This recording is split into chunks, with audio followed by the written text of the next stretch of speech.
Kama kuna bitterness, this causes family breakages, vision deaths, na death of friendship, and the derailment. It will cause family breakages, bitterness, anger, the spirit of anger. It causes the family to break. It also will kill the vision of what you have. Kwa sababu utakasirika. Musa aliua kioneki yake kwa sababu kioneki ilikuwa kufika Canaan. The vision of Moses was to get to Canaan. Because that is what he was told going to happen.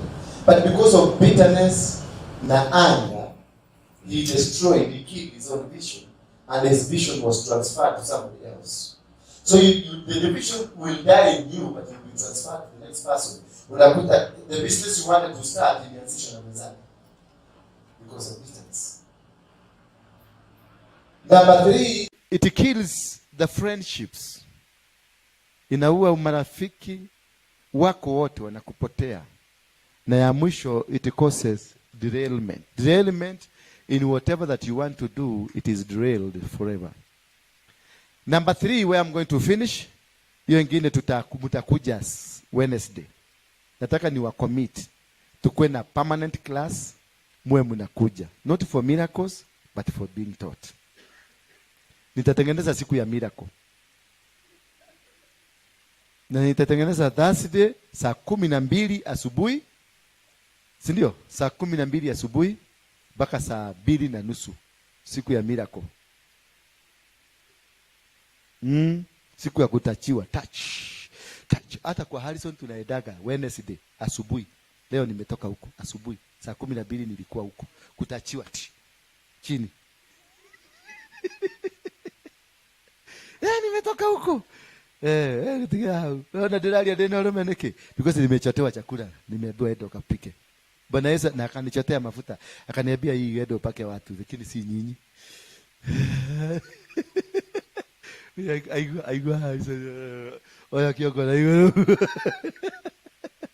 You see, let us have this class. Na tukue a permanent class. Because I know you belong to other churches. I don't want you to come to this church ati utoke huko. Ikaa huko lakini kuja nikufundishe ndio ujue kukaa wapi? Huko. Because all what we are interested is to build the body of Christ. Nijue mishie ito itakaaje. Kwa sababu kuna mambo mingi niko nayo. Mingi. Ile mambo yangu mnaonaga kwa Saimokei, anafanyanga editing. Hakupatiagi vizuri ile. Sasa ukuje nikuchotee nikufundishe. Tutakubali hiyo tuingie class? Yeah? Wagapi wangetaka tukue na class? Utakuwa unasema I'll be committing myself, I'll be coming. So kama unataka kuwa committed kabisa ujiandikishe. Useme mimi ni wa class. Ndio tuende tukiongezea. We are moving. Tumepata nyumba kubwa mahali. We'll be moving. I'm expecting where we'll be having 1,000 people in a class. Nimechukua hall kubwa kabisa. We'll be having 1,000 people. Ndio acha niwaambie siri. Kuvuja, kuna mtu naweza kuvujia wewe madhabahu kama ninakupenda.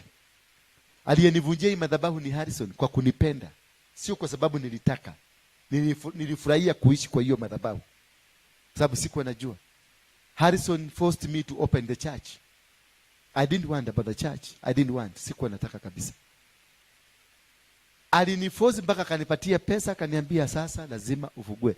Hii kanyumba, kulikuwa na nyumba ingine ile ilikuwa ya Irogo. Ule alikuwa hapa mwisho. Na inatosha watu 1,000. Lakini sikuenda hiyo, nilikuja wapi? Hapa. Kwa sababu nilikuwa nataka tu nichukue kanisa nifurahishe Harrison. Hii kanisa nilikuwa nafungua nifurahishe Harrison. Kwa sababu amenisumbua kila siku, ni rahi golide.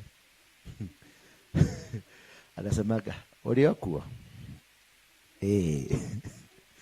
Na ile tuliokuwa no thayo wa Kristo twenaguo na tutikere na uru. Ndio no muragithii wega.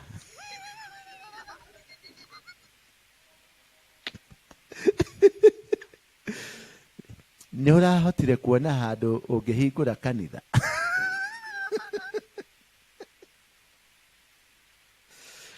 Ona nigutumite anake macarie handu mungie na handu. Kama teko mucarie teko mera macarie nigucaria.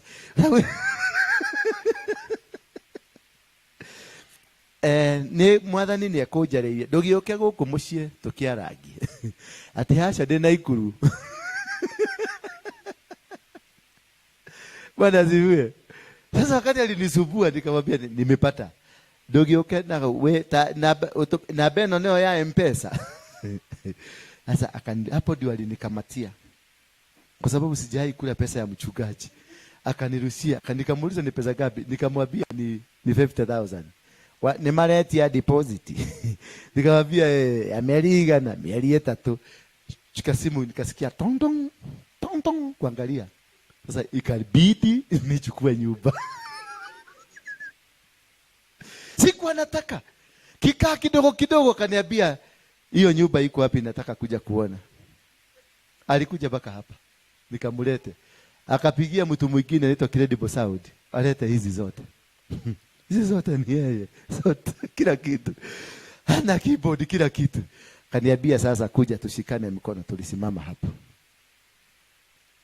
Akaibariki na akasema Mungu huyu mtu umupatie mahali pakubwa na umuletee watu dunia mzima wakuje na umpatie hekima ya kuzungumza na watu dunia mzima. Na nakwambia hiyo hekima imekuja. Baada ile sasa nilijikuta nimeingia kabisa. Unajua unaendaga ukikunywa kapobe, unajua wale wakunywaji pombe wale walipelekwa wakadanganywa kwa baa tusichana. Si kama walidanganywa. Ile walipelekwa kaambiwa nywa kawaini tu, kawaini ga sweet wine. Ukameza ukasikia nani kega kahiana kafanta. Unameza kegine unasikia by the time unasikia kaglasi kamevuda we kaglasi yako kaide na kila kage daigwa takatari koru muno. Ukimeza kapili hatiri kitoke nyua jegega. Sasa hiyo unakuta wewe unaitisha mpaka vice ile hard. So na mimi nimejikuta nikimeza hiyo neno, venye naendelea kumeza neno naendelea kuenda. Paka nikasikia imelipuka, akakuja hapa. Mtoto wangu tulimshikanishia hapa. Yeye ndiye alikuja kumshikanisha hapa. Na kutoka huyo mzee akanyage hapa. The life has never been the same again. Siraragi. Sinaona macho yangu ni ya red, si bagi nimevuta. Sijarara ni kuombea watu, wako Qatar, wako Amerika, wako wapi? Wako kila all over the world. Watu wanakuja Uganda, kama sasa kutoka next week nimefungua. Watu wa Uganda wanakuja. Watu wenye mnaendaka kwa kakade sasa mtakuwa mkikuja hapa. Wewe ndio yegate. Unapigwa simu kutoka Nigeria. Ukienda Lagos sasa hizi information naona naweka kwa nani kwa YouTube. Nigeria I'm trading. I'm number 1 trading. In Nigeria, Lagos, I'm number 1 trading.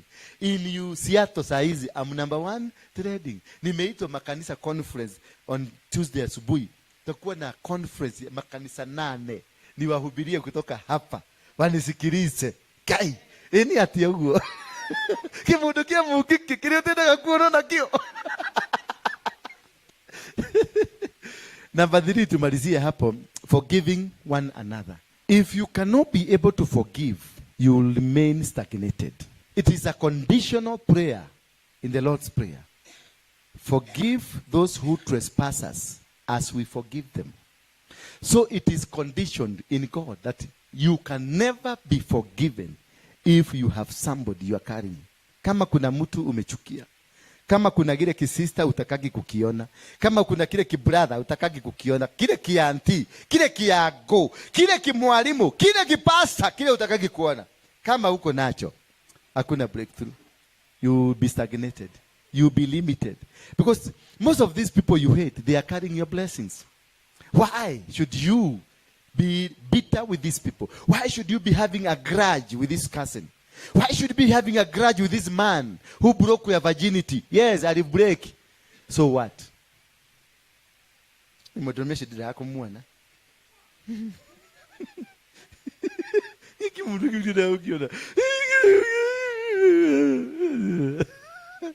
Why? Do you know that man that broke your virginity is carrying your destiny? Did you know that? Did you know that? That man who broke your virginity is carrying your destiny. Because kwa hiyo virginity alivunja kuna damu ilimwagika, and that is a covenant. And it's a blood covenant. Kama unaendelea kumchukia hata saizi, that is why maisha yako haiendi vizuri. You made a covenant and it's a sexual covenant. Na hiyo ningetaka sasa kuingia deep nikufundishe how dangerously you are living on that covenant. The other day mliniona kwa Simokei nikifugua maex wangu wote, nimewafugua wote. Unfortunately ninafugua nasikia kuna katoto kingine.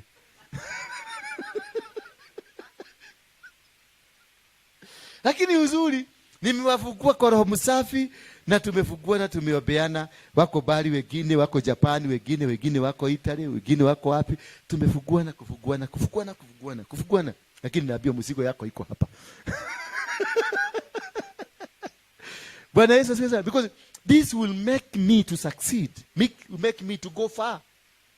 Sasa wewe no higosho wako uri naguo utulite ukwite na higa nikyo umite ginya kanyama gatigena hako enyitirira.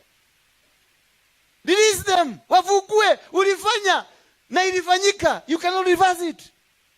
Ulikuwa mtu wa kuhanya kama mimi, nilikuwa mbaya, nilikuwa mwizi wa buduki, tulikuwa naiba na kina Madhari na Rasta, ndio nilikuwa nawaekea buduki, so tulikuwa na pesa, money was not a problem. So having women, mwizi na mwanawake na pesa zinaendeka mara hii ni one. Bwana Yesu asifiwe sana. So nilikuwa na mwanamke ruka, niko na mwanamke kwa cheka, niko na mwanamke mloloko, niko na mwanamke Kayole, niko na mwanamke Tatora, niko na mwanamke, kwa sababu hatukuwa tunakuwa na nyumba zetu. Mwanamke ndio nyumba yako. So unapiga hapa, unatoka hapo, kwa sababu polisi wanaweza kuwa anakufuata, unatoroka. Hata umwabi kule umeenda, unaenda next kwa mwanamke mwingine. Kutoka hapo unaenda next. Hata unakuta hizo manyumba zote kuna guo. Yaani ni Mungu tu alitusaidia. Ni Mungu tu. So hiyo mitu ulifanya. Sasa dirako hidherake, dirahidhaneke. When I speak them, they set me free. Me, I'm free now. Na hakuna siku utanikuta na bodyguard. Hakuna siku utanipata na saizi nimekuja na matatu. Sasa tukikutana naye matatu, kai tukata yakai. Ukaikina matatu ini. Tukata. Jehovah, kai, Jehovah. No, I'm a free man. Nikitoka hapa, mimi nataka kuenda mpaka huko kurekodi tukiwa na Simokei. Nitachukua motorbike hapa ya huyu mjamaa. Ako wapi yule mjamaa wetu hapa?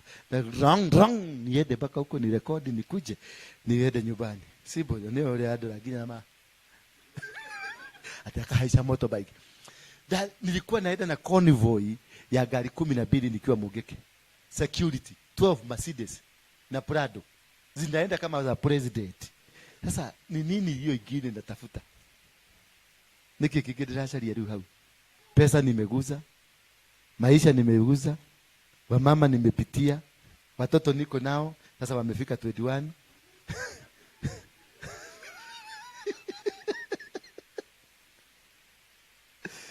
I need only to serve God, and I can only be able to serve God if I clean myself. If I become genuine to God, God will use me the more. Ndakuheneria ke, ndakuhenia niki uheke itarida nakio. Atumia na corona obesha niko kila kitu. Niki ngikuhenia niki ndirahitha ke. God is looking at me, is waiting. Tauga. Usemi na mimi ngo atupelekani na wewe. So the only secret for you to succeed, give everything out to God. Surrender to God. Be genuine. Speak it out from your heart. Don't hide. Wacha kukojea mpaka wakati utasikwa ndio tunaona wanawake 300 wanasema kila mtu karibu wakatakata, kila mtu aende na pisi. Ndio dhiko unakaa mochari 500. What a shame.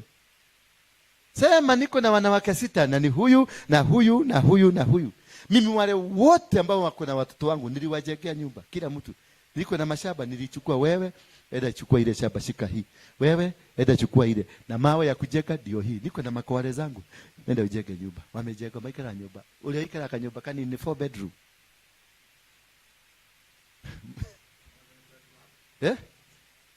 Ni maraongerere kiria 3. Acio yu niko magurira. Ni maraongerere kiria 3.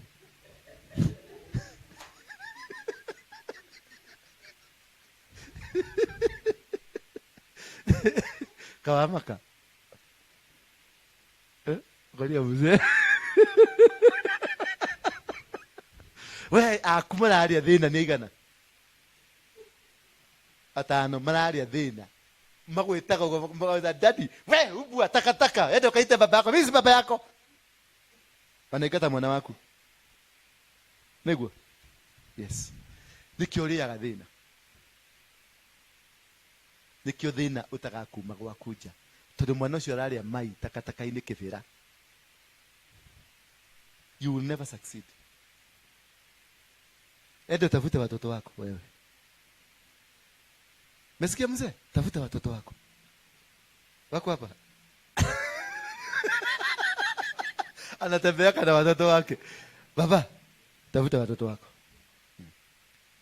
Hata bibi akikuwa mkali namna gani, kuwa mkali. Akiinua kichwa ati watoto dikwendeshe, kuwa mkali. Huyo mtoto anaweza kukuletea laana kubwa. Akikula kwa matangi huko analiaga na aliko rafafemu moyo. Kwa hivyo you are counted dead. Bwana asifiwe sana. Wao wote ni miokota, wote ni mainjinia na ni madaktari. Na mmoja ni minister Tanzania. Anaitwa Makongoro. Ni mjukuu wa Nyerere. So, mtanipeleka? Mtanidu? But they are happy, they appreciate me, na mimi niko free. Huyo mwingine amechukuliwa Amerika kwa military intelligence. Nikamutu kahaka kanajua kuingia kwa system, kanatoa maneno yote. Sinona niyo akili tu. Ta imagine akili hiyo ikiria chokora guku, kimwana kile chokora guku. Yaani mtoto hiyo akili yote kama ingekuwa hapa ingekuwa aje? Wanaume muache ujiga. Ati bibi atasemaje? Bibi ni mtu umechagua, mtu akiwa mzima na magawada tatu. Ino ni thakame yaku ikikugarura muturire waku. Bibi anaweza kosa kubadilisha maisha yako, lakini huyu mtoto, laana ya hiyo mtoto itakumaliza. You will never succeed. Utaishi umaskini, upweke. Madeadbeat, metawa madeadbeat. Mzee, wende utafute watoto wako na uwalete hapa ni waombe.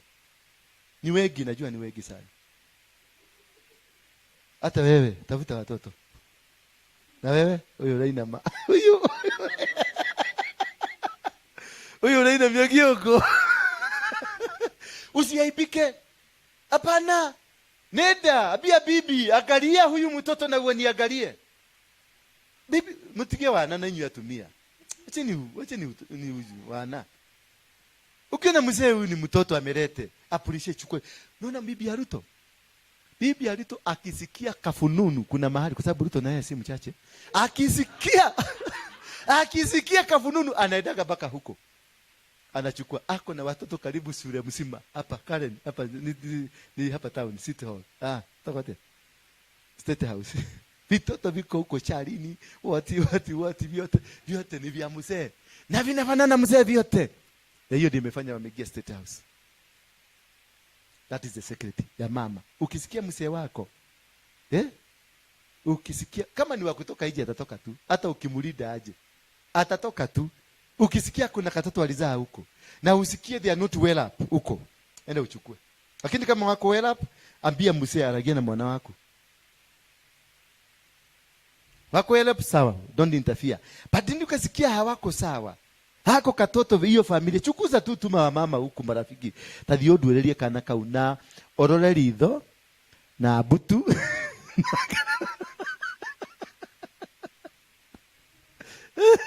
Uangalie hapa na Isai na twana tuituri tatoto tongiri ni turi karema haha mugoko othiororeka ni hari karema. Mimi watoto wangu wote ina na ikidole, hakuna mtoto wangu hana ikidole. Mimi sihitaji DNA wote kuja hapa sadi watakuwa mzee ame kama mzee kuja kagota idiotu. Okay. Wena ciana cigana ũteteja? Nĩ wathire na ciana 4. Wakĩrĩ ho. Meho. Ndũrĩona kamwe gaka andũ ka wanake? Aca. Nĩ ana? No acio marĩ mutumia. Meko? Meka Wangware. Maikaraga maisha mariko? No nĩ mamu wao amakuire ndamagĩra nyina akĩrega. Atina thĩna? No maikaraga maisha mariko? Maisha nĩ mahiũ. Nĩ maritũ? Nĩ maritũ. Wĩna ũhoti? Mũtumia ũcio nĩ ahikire? Aca. No ndĩmũcarie twarie nake akawangwa nigetha urathime ciana icio ni gutuhe namba yake tumuhurire tumwite naye uke urathime ciana icio nigetha mahauca maku mohoke nacio ciao ciohokerwo niguo. Thank you. Hivyo tu, because hawajabarikiwa wanakula shida, na kwa sababu hawajabarikiwa na yeye hawezi barikiwa, milango yake haiwezi funguka. Hivyo ndivyo kunaendaka hivyo.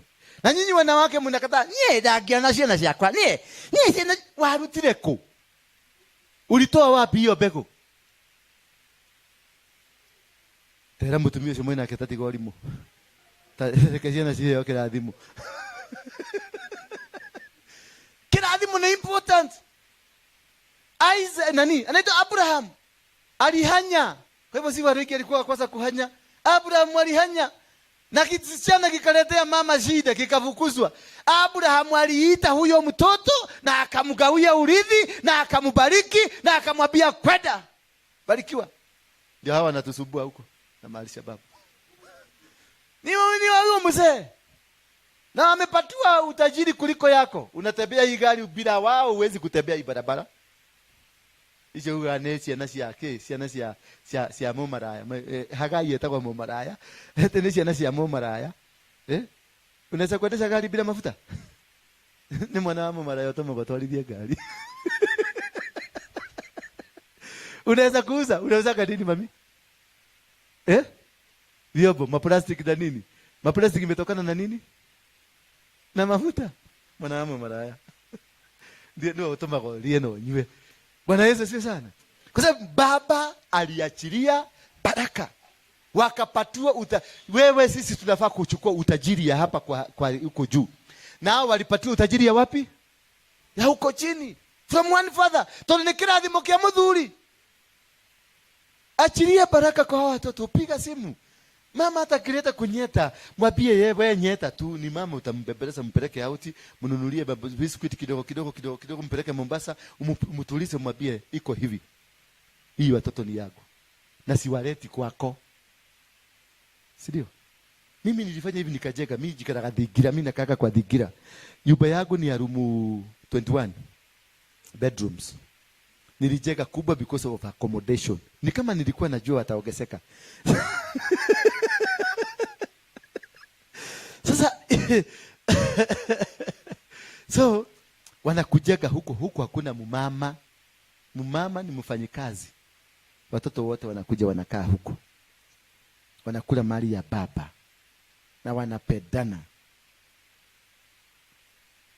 Kama juzi nimeona wamechukua mwingine, wamemlipia kwenda Amerika, wamemtafutia makaratasi mpaka amepelekwa kwa Seattle size. Aende akakae na wao Seattle. Sasa kama ni wako na wa huyu. Nyo shimoko la yenake. Mama na Yesu wakija kutokeria mshi. Mama na alizaliwa si kupenda kwake. Bless that child. Let that child grow. Anaweza kuwa ndiye atakuwa usaidizi wako. Mzee, bless your children like Abraham. Abraham alijua ni mtoto ya kado. Lakini I'm blessed. And that is what can make you succeed. Learn to forgive. Let it go.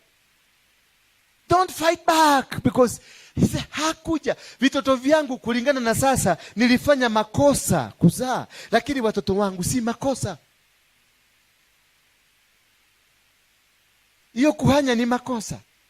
Lakini watoto wangu si makosa. They are my children. I must show them love. I must show them mimi ni baba yenu. Nigetha magena muhiriga. De mahirige. Nditigo muthi akwiro kwa maina wake. Eto maina amagoto.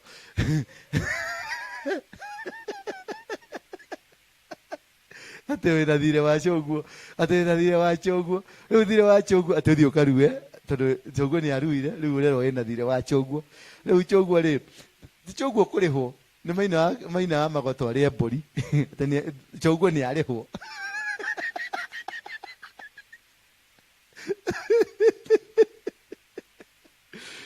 Nani amelipa deni hapa? Ya choguo. Sikulipa. Nani ameambiwa kitu kama hiyo ya kulipa deni? Kai, mtile da kumenyekana. Bwana Yesu asifiwe sana. Are we blessed? Mpaka hapo tumefika. So we are talking about forgiving one another.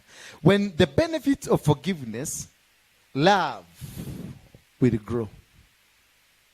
The benefits of forgiveness, love will grow. So whoever around you, you will see them as a sister or a brother. Mtu yote ambaye utakuwa karibu na wewe, kama sasa huyu mzee nimempenda kwa sababu amekubali, ako concerned na hiyo kitu inamuuma sana na angetaka kuona vitu vyake. So atakapowaita, love ita grow. Na love ikigrow, vitu hufunguka. Where there is no love, there is no what? There is no God. Because God is love, and love is who? Is God. So where there is no love, there is no God. Bwana Yesu asifiwe sana. So you need that love for God to come in. So when you love everybody around you, unakuta kuna baraka unaachilia, kuna uungu unaingia. Namba 2, you relieve yourself from the past. When you forgive, unaotoa mambo ya zamani. You relieve, you become relieved. Hiyo mizigo ya zamani, hiyo mateso, hiyo mwanaume alikufanyia, huyo mama alikufanyia, huyo cousin alikufanyia, hiyo familia ilikufanyia, huyo mama yenu alikufanyia, huyo mama yetu alifanya. Hiyo mizigo yote inaanguka, you relieve. Ukimwagiliwa kama umetoka kwa jua sana imewaka, umwagiliwe tumaji tubaridi, unasikia ngaje? Uzuri, unasikia kuhuruka. Ama unameza kaglasi kamaji cold water, unasikia inateremuka vizuri, unasikia Bwana Yesu asifiwe sana. Mizigo inakuondokea. Unakuwa yourself.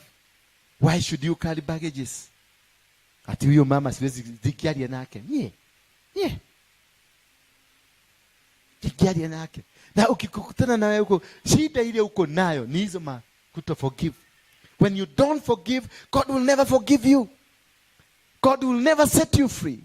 God will never release you from that pain. You will live forever suffering. Bwana Yesu asifiwe sana. Because it is a baggage from the devil. So you don't live. Utakaa kwenye mizigo ya kishetani. Na ukiwa kwenye mishigo ya kishetani ni kumaanisha Mungu hatakaa pamoja na wewe na hautapata baraka. So you can never be set free if you have not set yourself free. To be relieved, kuondoa hiyo mizigo, unajiacha huru. Na kwa hivyo kama haujajiacha huru, hauwezi kuachiliwa huru. Biashara yako haiwezi kufaulu. Ndoa yako haiwezi kufaulu. Wewe mwenyewe unakuwa na vidonda.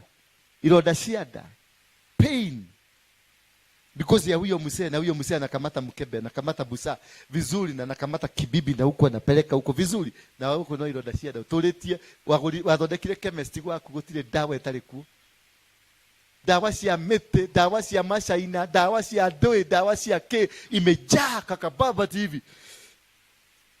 Ati ni ya uchungu ya abdomen, hii ni ya uchungu ya lower abdomen, hii ni ya uchungu ya usiku, hii ni ya uchungu ya nini? Because you are carrying the past. I'm telling you from today, if you release the past, you utaenda ushike hizo madawa zote utupe. Ngoja wewe, udigo sitasione. Utaacha, tukasinywa rege. Tondu icio ni citumete rware kironda kiada. Mwili waku watwikire chemical. Thakame yaku enukaga dawa. Nyumba yaku ni chemist dogo. Ndikanike na nitogire kwariria thirikari. My inspect meshi area etare na marua ma food poisoning. Food and poisoning. Wale watu wa chemist wanapatia kwa barua gani? Food and poisoning. Sasa kama umevugua chemist kwako, si unahitaji hiyo barua? Ya food and poison. Vitu zina dawa ngapi? Yeah? Na wewe? Wewe unashika na dawa msi. Wewe na mara moja shika na. Hallelujah. Then ya mwisho, Once you forgive, your heaven will open and you will be operating in an open heaven. When you set yourself free, when you release yourself, your heavens will open. Bingu yako inafunguka. Hautateseka. Bingu ya huyu mzee imefunguka. Na mtaona. Hiya hapa mtaona. Huyu mzee nataka atakuwa testimony kwenu nyote. Akifanya hivyo tumesema his heaven imefunguka. The heaven today, because I know you are going to set yourself free, your heavens will open. The businesses ambazo mnafanya zitainuka. Zenu zitafaulu.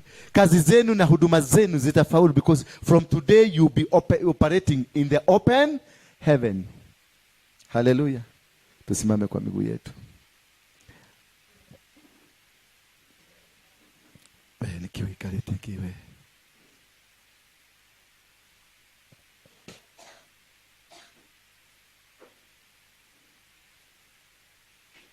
Nataka tu worship nyimbo 2 kisha tutaomba. Just kumbuka zile hizo vitu, mahasira, nini, maeksi, vitoto mtupa. All these things that we've discussed today. Najua mmebarikiwa.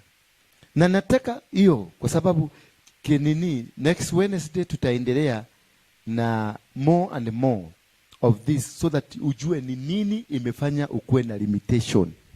Hiyo limitation ni kwa sababu you have failed to forgive. Hiyo limitation ni kwa sababu umefail kufanya nini? Kusameheana. That is why you are suffering. Because the reason here is that the reason you are suffering is because of yourself. The reason your business is not growing is because of yourself.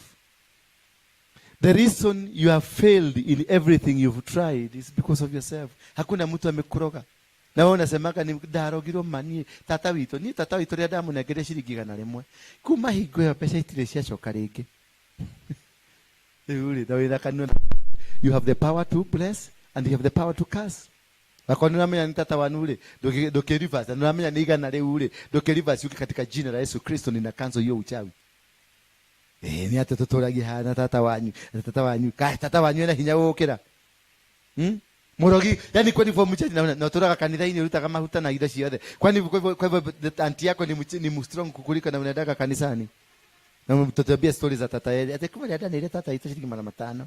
Ni doni adura na ritho ringi. Kicoka ngirorogwo ngena hongo ya hetu kogwo ngena ma communicate nayo.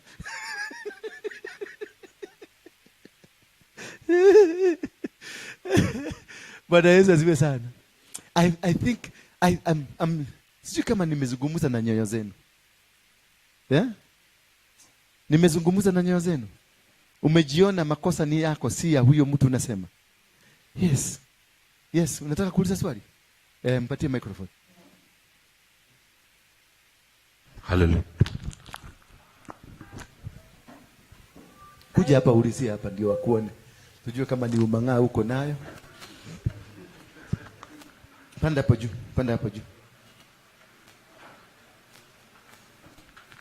I got a child. Shika mtoto kama mchungaji. Nilipata mtoto 9 years ago. Ulipata mtoto? Yeah, sinjaambia babake.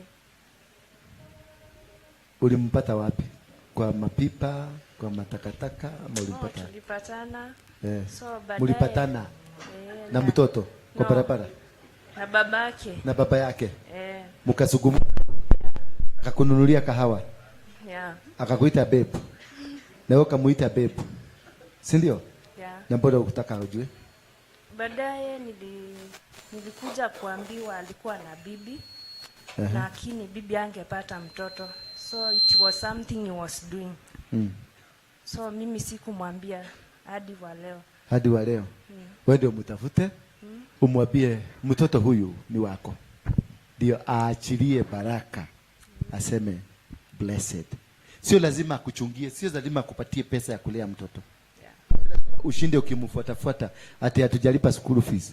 Uko na uwezo, lakini matamshi atakayozungumzia ule mtoto yatafanya ule mtoto akue vizuri. Umeelewa? Yeah. The father carries the blessings. Another question please, a quick one. Yes, let make, yeah? Na kama babake aliaga. Kama aliaga ni sawa, mulete kwa mchungaji kama mimi, nimubariki, nimwachie baraka.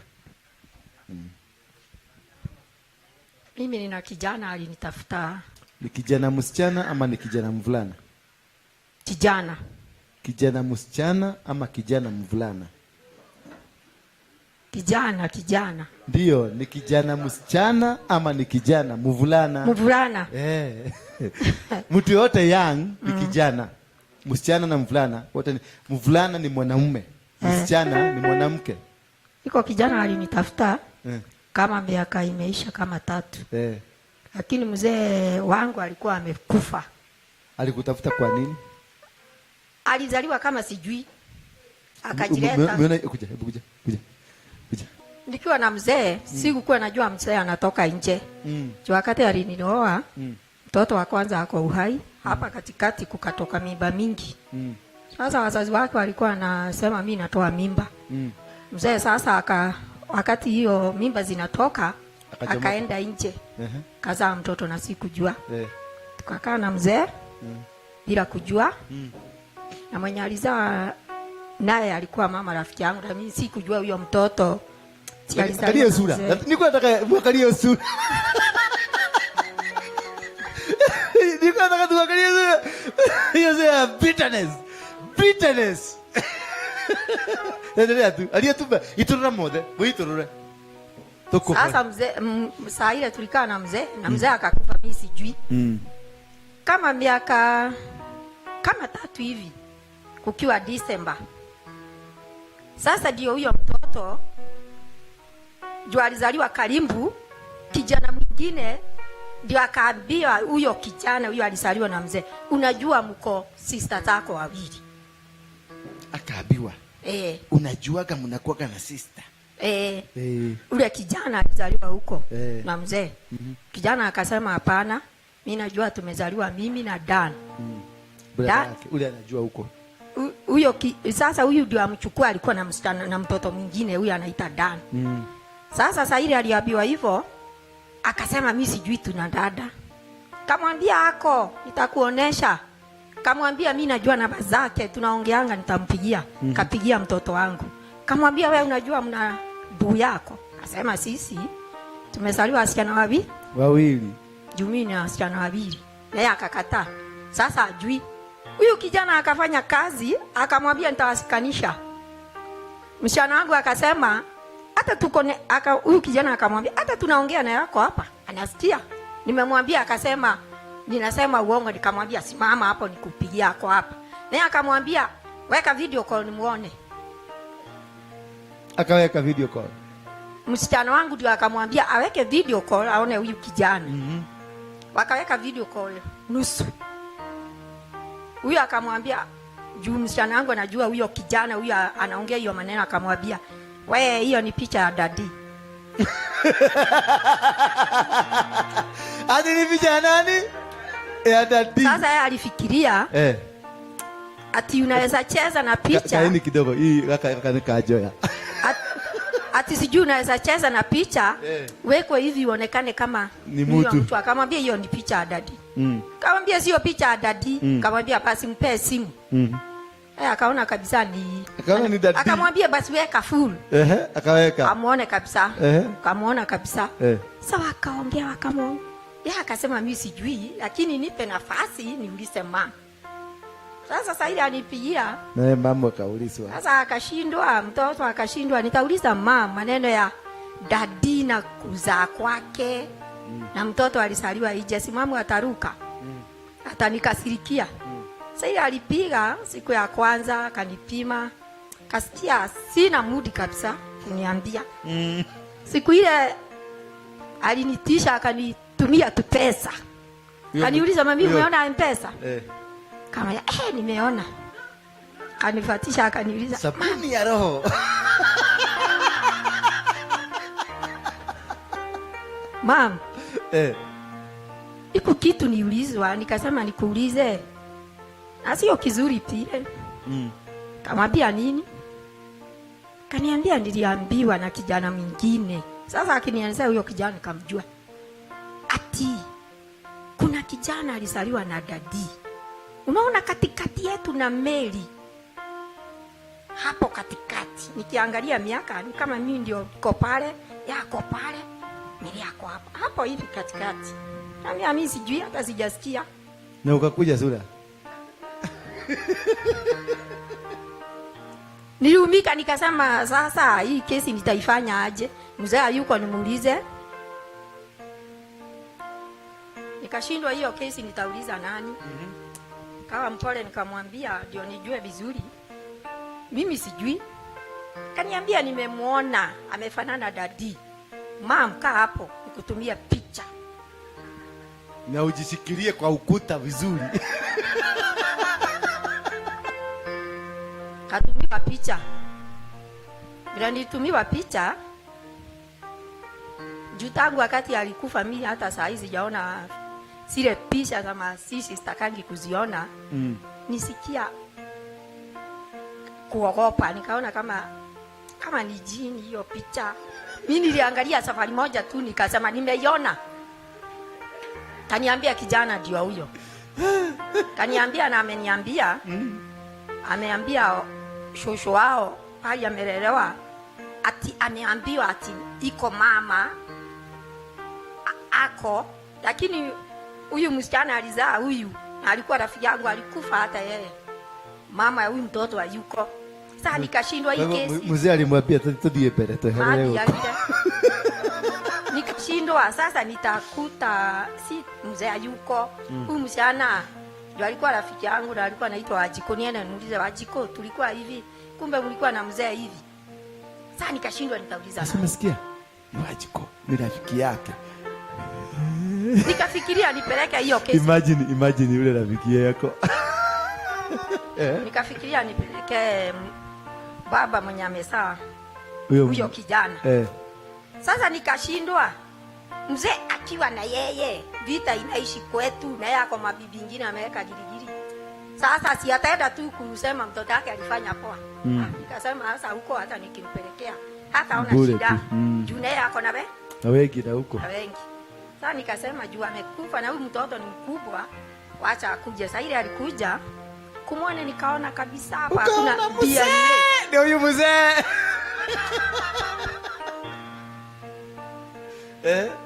Sasa akakuja akiwa na bibi na mtoto mmoja.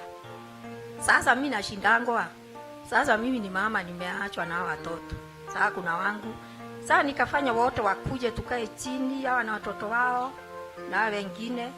Sasa tukaongea hiyo mkutano ikiwa watu wote. Watu waelewe vile kulienda na vile hii family imekuja hapa imekuja na njia gani. Sasa tuko nao. Sasa mimi nashindangwa. Hata jana ndio alienda kutoka huko. Alikuwa Disemba yote huko kwangu. Sasa mimi nashindangwa. Sasa hii baraka ni nani ataiongea? Mzee amekufa. Huyu ni mtoto wa mama mwingine. Huyo ndio first born ya mzee yako? Mvulana. Si unaona wangu ndio mkubwa? Wako ni msichana ama ni mvulana? Msichana. Huyu ndio mwanaume wa kwanza wa mzee. Hapa lakini ndio wa kwanza wa mzee. Ako kwa bwana yako, kwa boma yako sasa. Huyu mwenye amekuja ndio sasa. Wanakaa Nairobi, alikuja walikuwa kutembea tu. Nisikilize. Huyu kijana mwenye amekuja uko na wasichana. Sasa kwa wale watoto ambao uko na wao, mwanaume ambaye anaweza kuitwa first born ni huyu kijana amekuja. Hata sina kijana. Ni huyo tu nililetewa na nikafurahia. Huyo mvulana. Mwisho nilirudi kufurahia juu sina kijana. Sasa niko na kijana. Sasa unataka kukujibu. Umeuliza nani atanena baraka? Mwenye baraka ya hiyo boma yenu ni huyo kijana. Ndio ako na authority ya baraka. Lakini the blessings za kifamilia wewe ndio uko nazo. Kama sasa unataka kuchija buzi, si wewe utachija, utaita huyo kijana achije buzi. Nimekujibu. Sasa hata ndio nimesema niseme hiyo maneno juu huyu mzee unaniona naye hapa. Huyu. Hiyo maneno ikifanyika ni mmoja asirisiri. Huyu.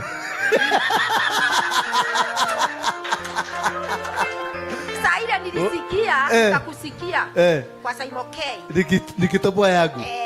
Na ukasema mzee alikuwa na mali zikaisha juu ya ugonjwa wa kansa. Nikamwambia nimeona pahali mama amepona kansa, msichana ameweka mkwajo chini. Wacha sasa nikupeleke. Hiyo ndio ilipita. Sasa nikamwambia tukuje. Jumali yako iliisha juu ya hiyo kansa. Nani huyu? Jaile tulikutana na yeye sasa akiwa aombi chakula, anaomba pesa ya dawa. Mpaka saa hii anaomba pesa ya dawa. Juu mwingine alimalizwa na kaza, mwingine hata saa hii ako bed rest, alikuwa anafunga mama. Wa mama? Wa huyu. Watoto wake mabibi wake? Huyu mzee si hapo. Oka, kuja mzee. Leta microphone nyingine. Huyu ni rafiki ya mzee. Huyu ndio rafiki ya mzee? Hiyo. Chukua hii. Ngoja kidogo. Hiyo chini. Hiyo chini. Walikuwa wanachora na mzee. Oh no, wewe tawaye muhiki ucio ukamwira ikorokira na hau na ikoroka. Muthuri wa mutumia uyu ri. Muthuri wa muhikite mata wakwa. Nda muthuri wa rika riakwa. Tari twatũrire kahinda kanene mũno. Akihikia mutumia ũyũ twari ũrata. Rĩu nani ndarĩ na mutumia nake agĩkĩhikio nĩ mũthuri ũcio mũrata wakwa. Rĩu mutumia ũcio araigua twana twake tũrarĩ kũrĩa Nairobi rĩ. Akiura nĩ ũndũ wa thĩna. Ũngĩgĩka atĩ tondũ wĩna thĩna. Ĩtuĩ ũkĩmũrekererie. Ngĩhikia mutumia ũngĩ. Ũrĩa ndĩ nake rĩu. No mutumia wakwa arahikĩtie mbere nĩ akuire.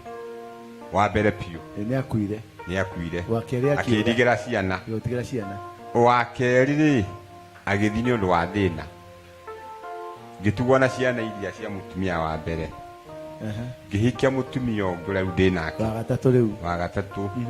Nĩwe wĩna ciana icio. Ndamũhikia na twana twĩrĩ rĩ. Kamwana karĩa kamwe gake rĩ gagĩtuĩka nĩ karwara kansa. Mũrimũ ũcio ũkĩnditĩka mĩaka 3. Indo ciakwa igĩka atĩa? Igĩthira. Rĩu mutumia nake wa mbere rĩ wandigĩire ciana 4 rĩ. Nake mwanake wake arahũrwo nĩ mĩkora. Aratũraga thibitarĩ. Ndatindĩkana nake bado anatarũ ndahota kwaria biũ.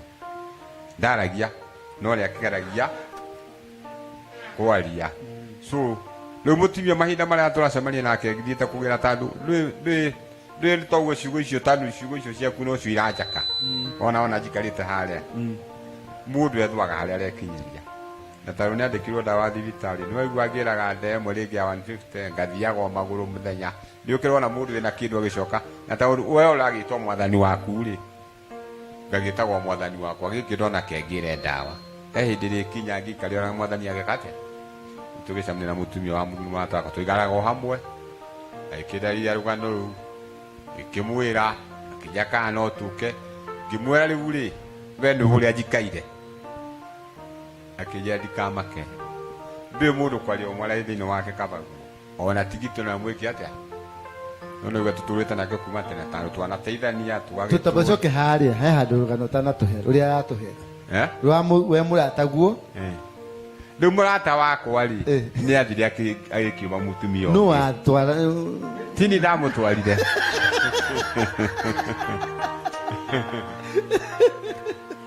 No ta twagĩthiaga onake rĩ agĩthiĩ kũigana gũkĩmenya mwana ũrĩa agĩthiĩ. Tiko agĩcarire kahĩĩ kau. No amenya. Ndiamenyaga. Nĩakwĩraga he handũ ndĩrauna. Rĩu twacokire tũgĩcoka tũkĩũranwo. Hatirĩ handũ akwĩraga he handũ ndĩrauna runo. Rĩu twagĩtigana tũtegĩtigana. Agĩgĩthiĩ wiki rĩu gĩcoka kũmenya mwaigua ndacokire gũkĩmenya mahinda mothe rĩrĩa ndakĩmenya mutumia nĩ matiganire ũrĩa agĩtigwo na ũyũ na ũguo mũrata ũcio wakwa nake agĩgĩthiĩ. Kwa hivyo sikũmbeba. Guo ndamũkuire. Na rĩu mutumia wa mbere nĩ akuire. Wakwa. Wakwa mbere nĩ akuire. Akuire nĩkĩ? Ndingĩheana mũrimũ wake. No kũnyitwo nĩ kĩmũrimũ. Wa kerĩ nake rĩ orire nĩ thĩna. Nĩ thĩna. Nĩ ũcio ciana ciake. Ũyũ wa gatatũ mwĩ nake. Ũyũ wa gatatũ twĩ nake. Nĩ mwanake wake ũrĩgĩte. Mwanake wake arakuire nĩ kansa. Nĩ kansa twakĩrĩrwo nĩ kansa. Mĩaka 3 araruire kansa mĩaka 3. Rĩu nake wa mutumia na wakuire nake mwanake ũcio nĩwe mũrwaru nĩ kũhũrwo nĩ no nĩ kũhũrwo. Nake mwanake wa mutumia wa kerĩ nĩwe thibitarĩ. Gũkũ mũciĩ. Ũrĩa wa mbere ciana cia wa mbere. Cia wa mbere nĩcio rĩu ndĩrakũre gũkũ mũciĩ ciĩho. Nacio cina thĩna ũrĩkũ?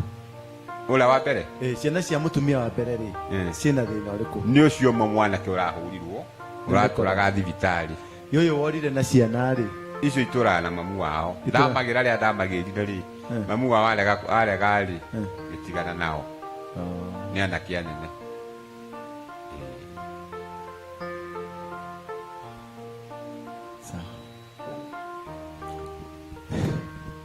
Ewe ni ukureketi. Tuhe horo ndureketi. Riu kamwana ni goka. Nigatuka nikaje gugwita mama. Na ni ukendete? Na kijira tuthi kwao kuria arutire mutumia tondu ona family ndikijui. Riu ciana mwana wa mutumia ucio ngiri. Uyu ciarete kahiga kari. Thitha ni mwana ungi. Cigana? Ari na kahiga mwetagwo Dani agicoka giciarirwo kari koguo. Riu Dani eko. Dani akiri gwa cucu wao kwa nyina. Ndwamwendire? Ni ndire ndagia na ihinda ngareherwo Dani. No uri wagĩa na bidii ya kwenda gucaria Dani? Ni njiraga mwanake wa atiriri niki kigiragia urehe Dani. Akanjira atiriri no ariuka no Dani ndakiri wa mzee. Hey.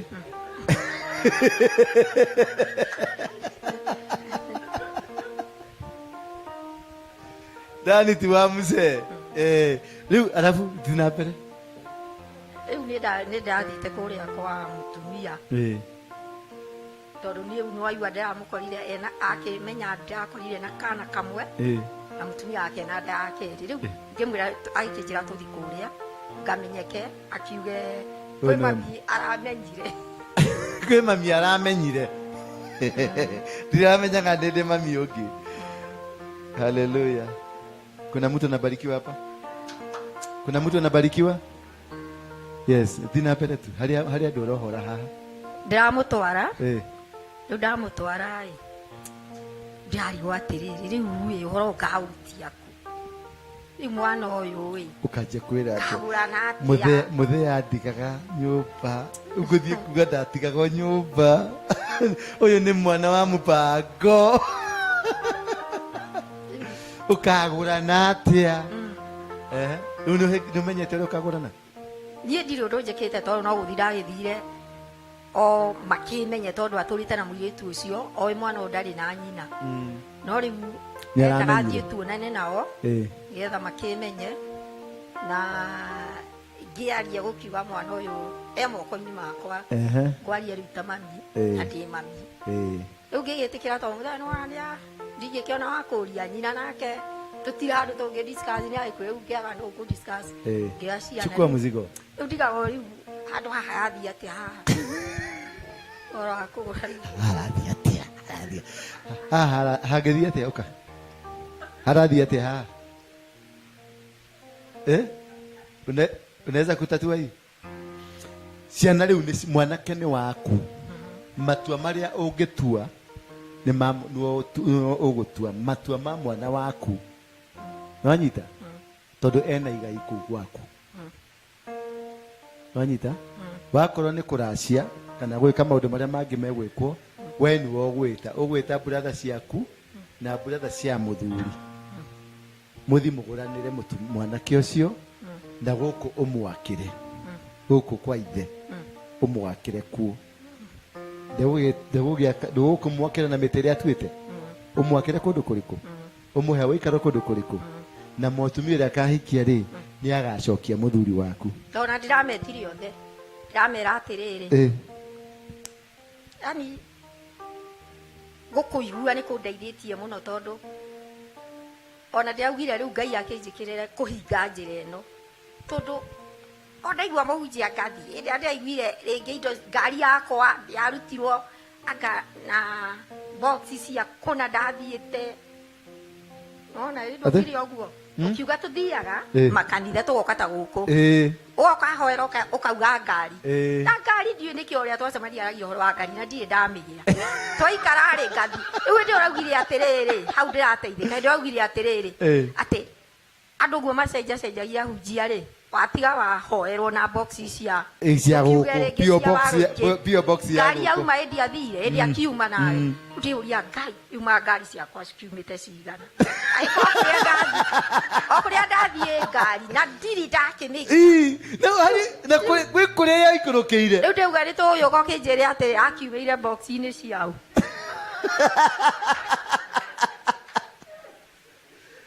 Oh my Jesus.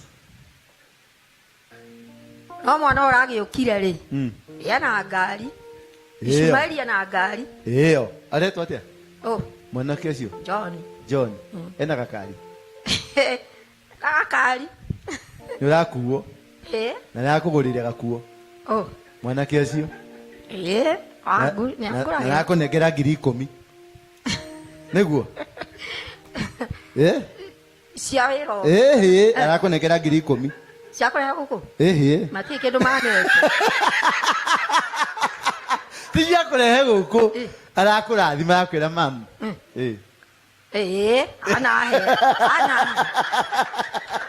Anahe. Rĩu ndameta ndĩramera. Ngũrĩre soda. Na icio. Ona angĩkorwo nĩ hũthĩrĩte rĩ, ndigwĩcaria. Ũrenda gacoda? Ndigwĩcaria. Nĩũgũcaria? Kana harĩa nĩ tũkwaria. Nĩndĩramerire atĩrĩrĩ. He mũhunjia ndĩraiguire. Na indo citũ ndona kũrĩa ciũrĩire. Nĩngũthiĩ ndĩmwethe. Tondũ ndona indo citũ rĩ. Niĩ mwenyewe nĩ ndĩciteangĩte ũguo ngerwo ngari itirauma. Kĩndũ gĩa kerĩ ndĩramenya mahoya marĩa maũndũ ũrahoyaga ndiũĩ kana ngũmeta ma zero. Nĩ augire atĩrĩrĩ atĩ tũhoyaga. Ta rĩu niĩ nĩ hoyagĩra ciana ciakwa itwathuri. No wamenya ndiĩtagia rũbaru njĩtagia mũthuri makaheo arĩa matarĩ o. Magatũrĩria tũthimũ na thitango. Ngĩmenya ndekire ũru tondũ niĩ hoyaga atĩ kĩjuka mahe athuri. Kuo moyagĩrwo mũthuri rũbaru rũtũre rũhi. Mokanagĩrio haha ici mũndũ ici ya gĩgaikĩrio chukua. Nani anataka chukua? Nani anataka chukua? Ndacokire kũmenya nĩ nitaugaga heo rũbaru na nyama ciake. Ũcokerie weri he harĩa wakonorirwo. Niĩ nĩ ndakomirio ũkĩenyũrwo ũgĩthondekwo we. Wanyita? Rĩu etia gũcoka harĩa wakonorirwo. Rĩu ndĩramera atĩrĩrĩ rĩu tondũ nĩmenyete rĩ. Igũthi tũkĩhoya tondũ rĩu ndũkiuma tondũ ũgĩciĩire kana warĩ wa hau ũkĩrĩ rĩ. Ndaiguire nĩ akĩhoya mũndũ rũbaru agarũkĩte. Rũkaiganĩre.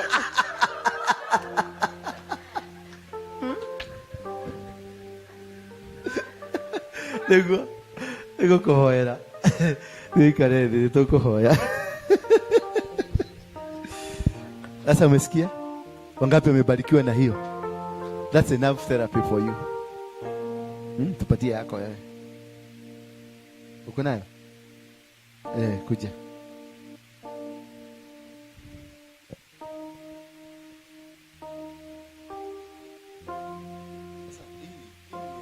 Dogo, nunueni vitu za maana. Kanisa ni kubwa, jina ni kubwa.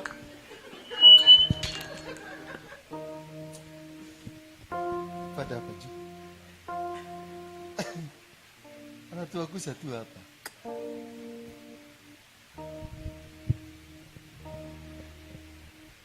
Bwana asifiwe. Tugatĩri mwathani agoco. Amen. Nduoke kuga wale ex. Ati? Nĩ nokorwo bangĩte kuga wale ex yakwa.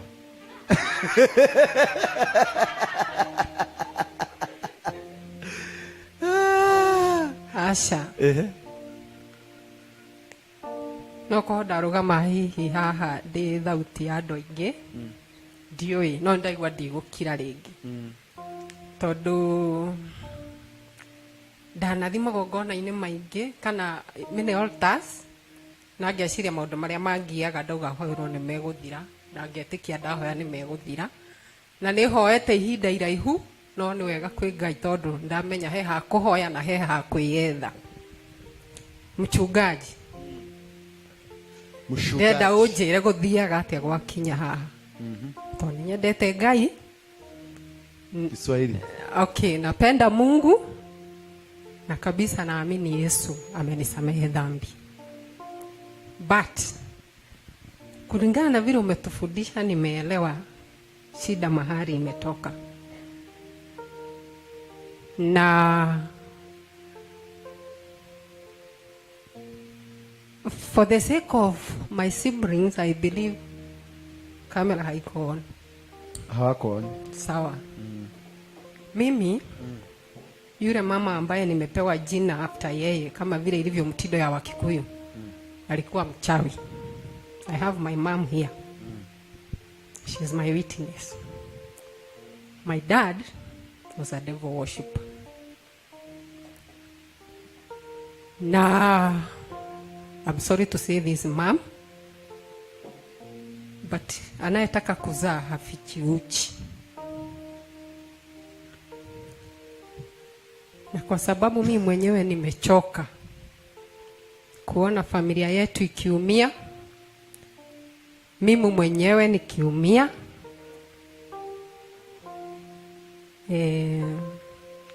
napenda kutumikia Mungu, lakini mimi na other times napatanga futwa nyuma. Huyu ndio mama yako? This is my mom. My dad is passed, but the effect of whatever he did is still there and very powerful, very strongly. And on top of that, my shosho was a mchawi. Nimefurahi saira umesema, na wacha niwaambie watu wa Mungu, wakati ambapo unapitia katika hali fulani, usiogope kuongea, kwa sababu were it not for Mungu kutumia mchungaji na akakubali kuongea, mtu anakaanga akifikiria ni yeye tu ambaye akona maisha yakona a lot of negativities. But kupitia kusikia vile unaongea, na you're not even ashamed of kusema nilikuwa kiongozi wa Mungeke, as we know vile Mungeke imeleta effect kubwa katika maisha ya Wakenya, na hana shida kusema hivyo. Ndiposa nimeamua kusema ya kwamba I'm a product of bad people and I want to be free. Huyu ni mtoto wako? My firstborn. Shika mzuri hivi microphone karibu na mdomo. Huyu ni my firstborn. Your firstborn? Yes. Ulikuwa unajua bwana yako ni mtu wa kuabudu? Wakati tulikuwa tukioana, sikukuwa nikijua. Shika vizuri microphone. Nita microphone wewe. Okay. Wakati tulikuwa tukioana, sikukuwa nikijua. Lakini wakati niliingia kwake tukazaa mtoto, na tukazaa mtoto wa pili na watatu. Saa hiyo ndio nilikuja kujua yeye ni devil worshiper. Ni devil worshiper. Second nikajua wakati nilioleka, mamake akakuja kwangu kwa sababu alikuwa wametengana na bwanake. Wakati alikuja kwangu akaniambia, mtu hebu niongea Kikuyu, ate modo da hokaga modoro miomwe. Sasa nikaenda mtu ategemeangi mwanaume mmoja. Ndio. Sasa mama yako, mama ya bwana, mother-in-law, yes, pia alikuambia mtu hategemeagi bwana mmoja. Sasa nikaenda kusungusa hiyo story kwa mama mzazi wako, mama yangu. Akaniambia usitubu, kwa sababu ukifanya hivyo anataka uchiko na makosa akurusha nje. Yes. Mimi nikakaa nikisunguza kwa nini baba yetu, baba mzazi bwanangu, kwa nini amemtupa. Nikakuja kunjua yeye ni msarati, nikakuja kujua yeye ni alikuwa nataka sasa kukuigiza. Yes. Kwa hiyo mambo ya usherati. Tena nikakuja kujua yeye ni mchawi. Na ni mchawi. Ni mchawi. Huyu mama. Baba yetu alimfukuza kwa sababu alikuwa akitaka kumuua. Alipea mtoto wake uchawi apelekee baba yao. Mtoto yake mgani? Mtoto yake ya pili. Si bwanangu. Lakini hiyo mambo yake aliingisha baba ya hawa, kwa sababu alikuwa firstborn yake ya kijana, akamuingiza hiyo mambo ya uchawi. Na hiyo ndiyo sababu tumepitia mambo mingi, na tena tukapitia uchungu mwingi, kwa sababu hatukukuwa tukijua makosa iliingilia wapi. Hata mimi ni mwokofu. Mimi nampenda Yesu. Kwa hivyo mumeenda fasting, mumeenda maombi. Hata nilikuwa nikienda Katoroni 21 days. Si hiyo tu, hata nyumbani nikaomba, nikaenda kutafuta hii. Sasa watoto wangu mimi mwenyewe tulipotelea wapi? Hatujawaipata. Lakini leo mimi nashukuru Mungu kwa sababu ya mtumishi, kwa sababu nimeona pahali tuliangukia, pahali makosa, yani sijui niseme nini. Ya baba ya bwanangu, samba ile tulikuwa nilikuwa nikisikia ni kunyang'anya, alinyang'anya watu wengine kwa sababu alikuwa safari wakati ya vita. Aliua safari. Kunyang'anya. Yani alikuwa safari. Alikuwa safari. Akanyang'anyana shamba. Sasa hiyo shamba akatupea. Na hiyo ndio sababu uliona hivi nikisikia. Niliona niogea hiyo nikono. Kwa sababu niliona hiyo shamba yetu ilienda na tulinyang'anywa au iliuswa na ndugu ya bwanangu, lakini si ndugu kwa baba, ni ndugu kwa mama, kwa sababu huyo mtoto alisaliwa ija. So nikaona kuna mambo mengi tumepitia kwa sababu wasasi wetu vile walifanya, lakini leo naona kama shida zangu zimefika mwisho. Mpigeni Yesu makofi. Thank you. Umemaliza? You okay? Yes. Yeah. Anybody else? Come. Leo kirasi imebadilika. Mauda ni maacha ejia. So vumilia tu tupige hii jiri namna hiyo. Kumbe maneno inakuwaka.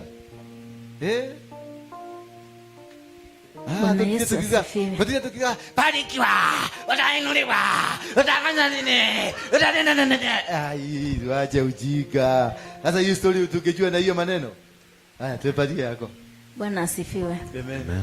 Naitwa Susan, nimeokoka. Yesu ni Bwana. Amen. Yangu ni mimi niliongea na wewe kwa simu juzi, ukaniambia nikuje Wednesday. Sasa nikakuja, nilikuwa nakwambia juu ya kijana wangu.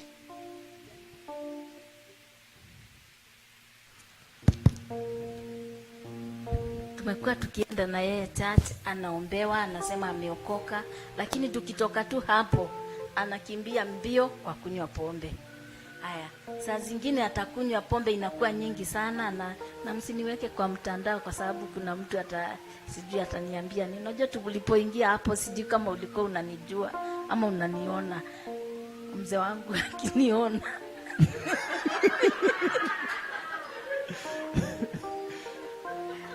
iangalishe huko. Kama inarekodi, iangalishe kwa watu tu. Acha tuongee sauti, usitaje jina yake. Mzee akiona. Na ulimwambia umeenda soko. Tudinabere. Sitaki anione. Hata kuona. Sasa nimekuja na huyo kijana. Sasa akwambia kijana. Okay, anakunywa sana, saa zingine anaenda hospitali, analazwa, anatolewa hizo pombe. Alafu akitoka tu hivi kwa mlango anakimbia tena kukunywa. Kamunyweso. Haya, sasa tumekuwa tukienda na yeye chacha, anaokoka, anarudi, tukitoka tu kwa mlango anakimbia kukunywa. Sasa leo nimempembeleza, tukafika hapa chini, akasema yeye hakuji, nikampembeleza, tukaingia, tukakaa hapa, akakaa kidogo. Na sasa mimi nilikuwa naelekea ushago, nilikuwa nafikiria nitakuona tu alafu tuombe alafu niende sasa ushago. Sasa vile tulikaa hapa, akaniambia yeye hataki kukaa, anataka kwenda, na akakimbia mbio na bagi yangu ile nilikuwa naenda nayo ushago.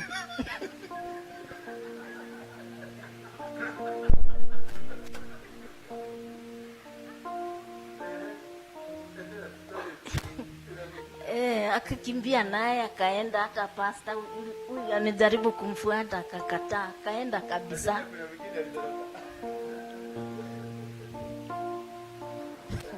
Sasa mimi sijui ameenda wapi safari, hata sijui nitaenda kuanza kumtafuta wapi. Sijui kama amerudi kwa nyumba ama ameenda tao, mimi sielewi. Na mimi sasa siwezi enda ushago juu hata hiyo vitu za kwenda nazo sina. Sasa sijui, lakini pia niko na shida juu hata unaona babake anasema mimi namwambia nataka kijana aache pombe kabisa, lakini baba yake anasema huyu hawezi waacha pombe. Anasema hawezi waacha pombe. Aliniambia tutaona. Aliniambia hivyo. Mimi nimesema ataacha, yeye akasema hawezi kuacha. Sasa huo ni msingi ulio nyumbani kwa kina baba. Akisema yeye ndiye yako na authority. Kumaanisha kuna kile anajua. Kwa sababu hata anafanya kazi mbali, wakati amekuja tu akifika hivi, saa zingine nakuaga nimeongea na kijana na kuwa soft kidogo, anawacha. Baba yake akifika hivi, kitu ya kwanza kumpeleka kwa pombe. Anaenda na mbaya. Anajua kile anafanya, lakini kutoka leo fanya X. Fanya hivi. Hiyo pombe tumeicancel. Hiyo madhabahu ni madhabahu ya pombe na ni ya zamani. Hiyo ndio wanaendanga kufufua spirit. Hiyo tutaongea. Hiyo siongea zaidi hapo. Hiyo edo kae chini. Hiyo edo kae chini. Kuna betri hapo. Nani mwingine kuja? Ngoja huyo mzee. Acha tusikie mzee sasa. Mzee barubaru.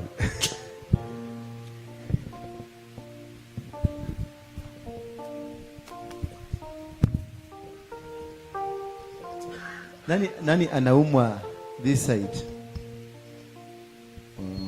Nani mwingine? Hii side ya macho hivi. Okay. Bwana Yesu asifiwe. Mimi naitwa Wangari na nimeokoka. Yesu ni Bwana. Sikutaka kutokea kwa sababu tumemaliza siasa juzi na nilikuwa kwa siasa. So lakini hata mimi nataka nifunguke na watu wengine wafunguke. So hata mimi ni wale sijatembea kwa kanisa mingi sana, lakini mimi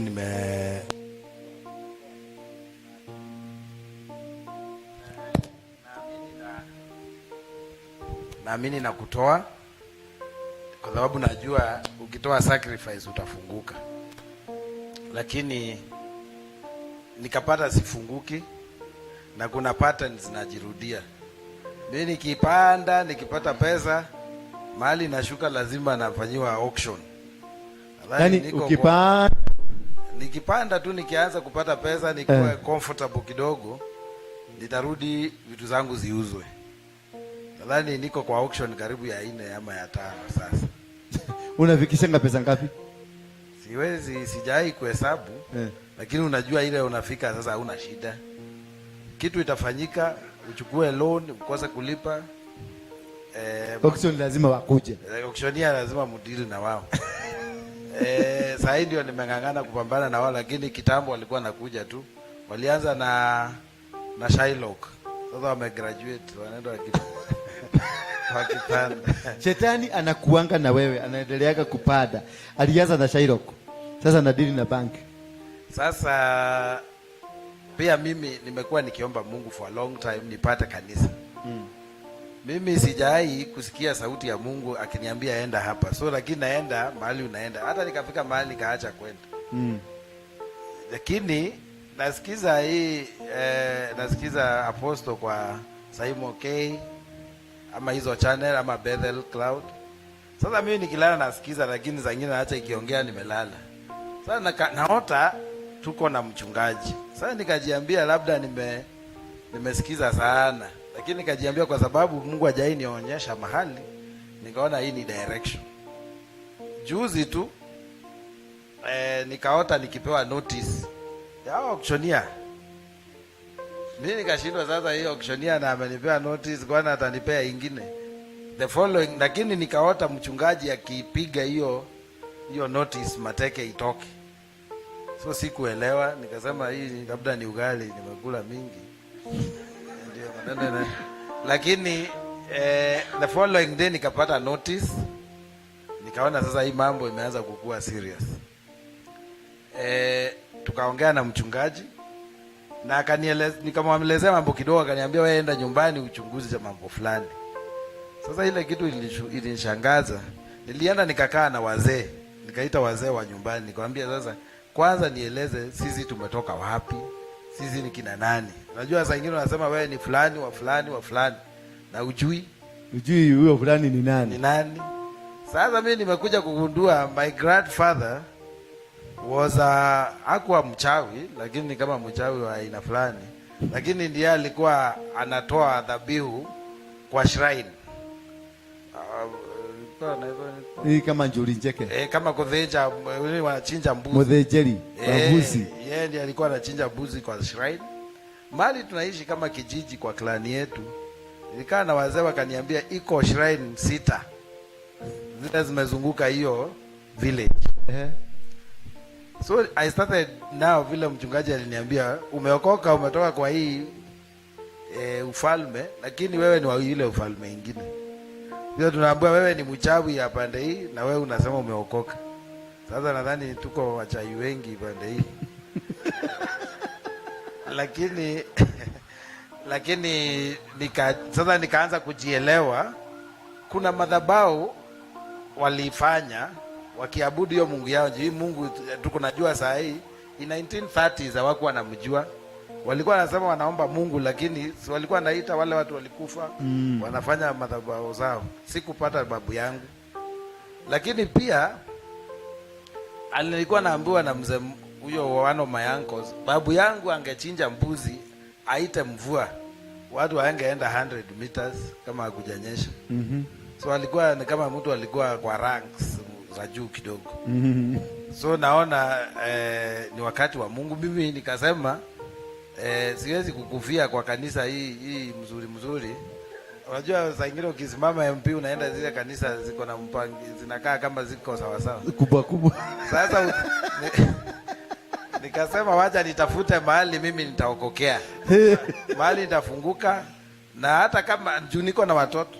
Sasa nitakaa nimejifunga na watoto ndio hao wanakuja. Afadhali mimi nijinasue. And I thank God for your ministry. I know surely you have been called. Ile shida watu wanapata kubwa, mimi nilisema kwangu.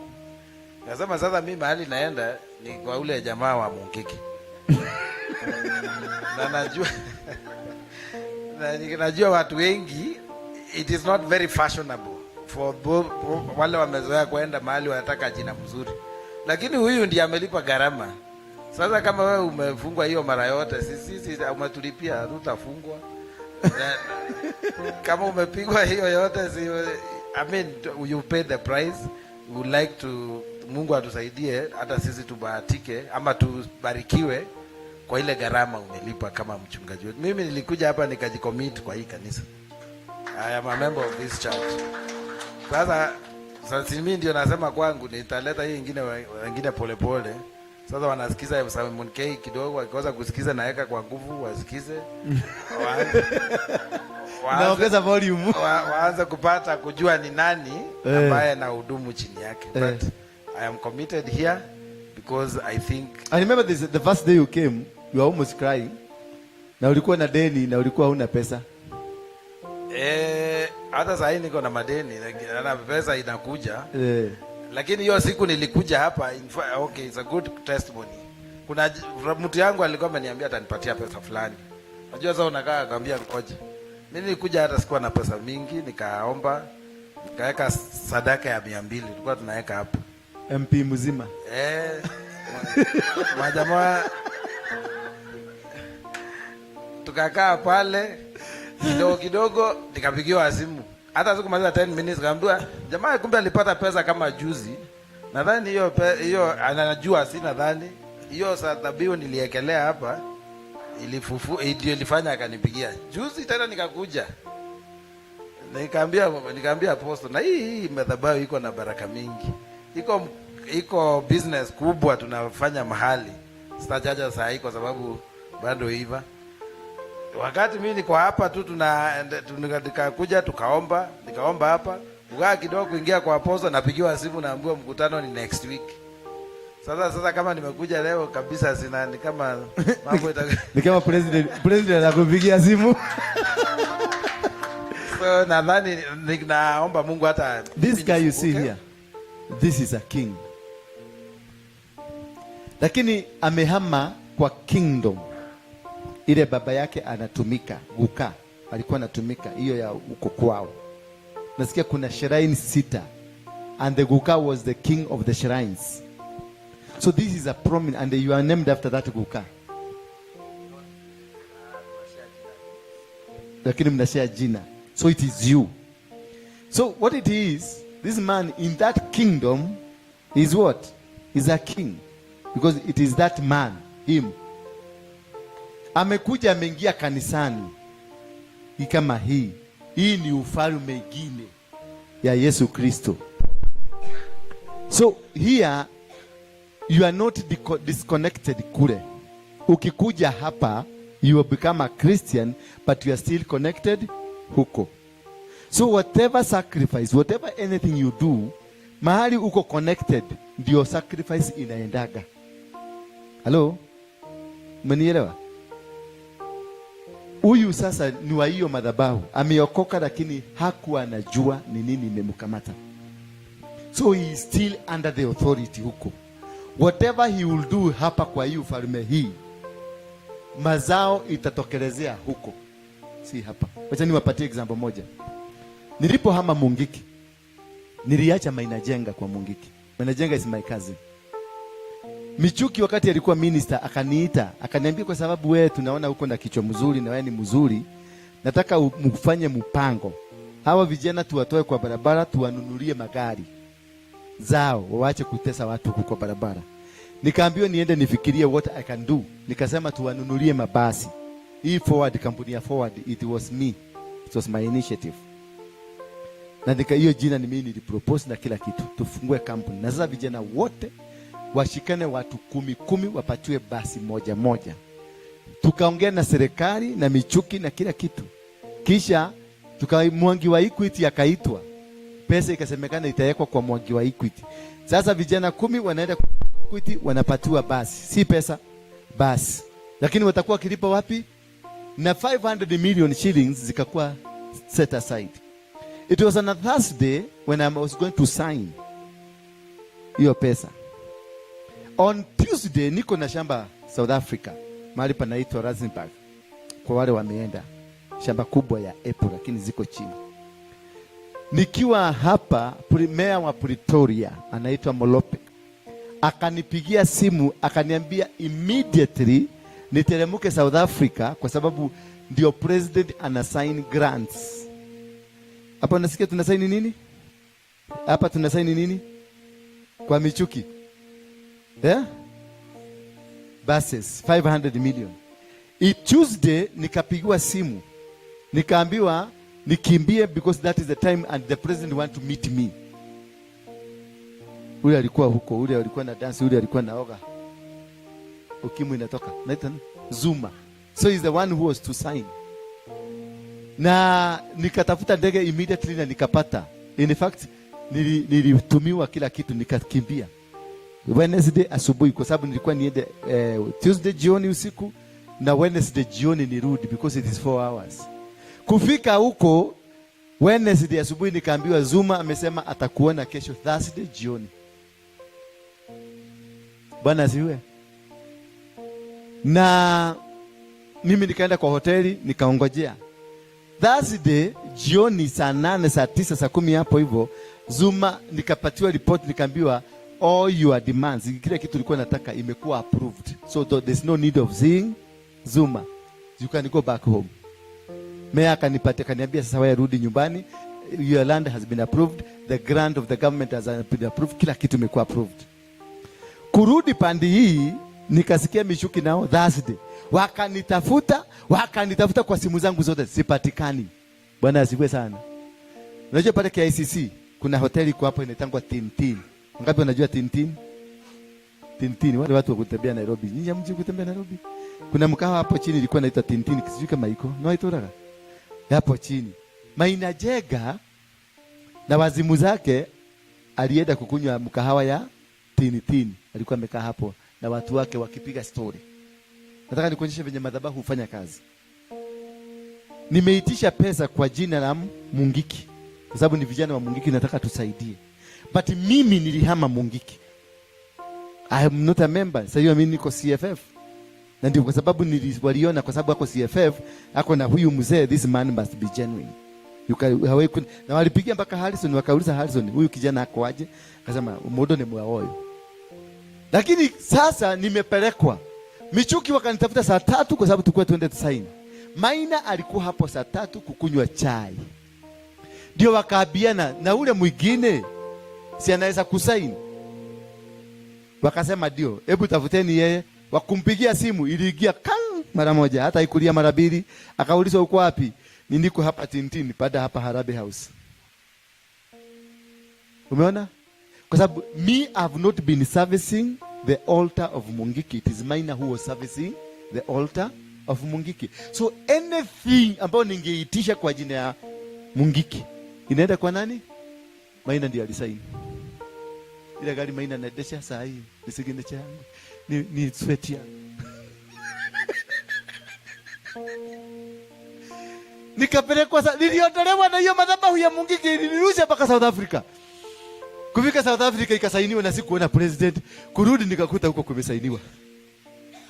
Hivyo ndivyo watu wanapotesaka maneno. Sasa huyu ni Mkristo na amesimama mpaka kiti na pesa. Unaona inafikaga mahali pa kutolea sadaka ndio mauksionia wanakujaga.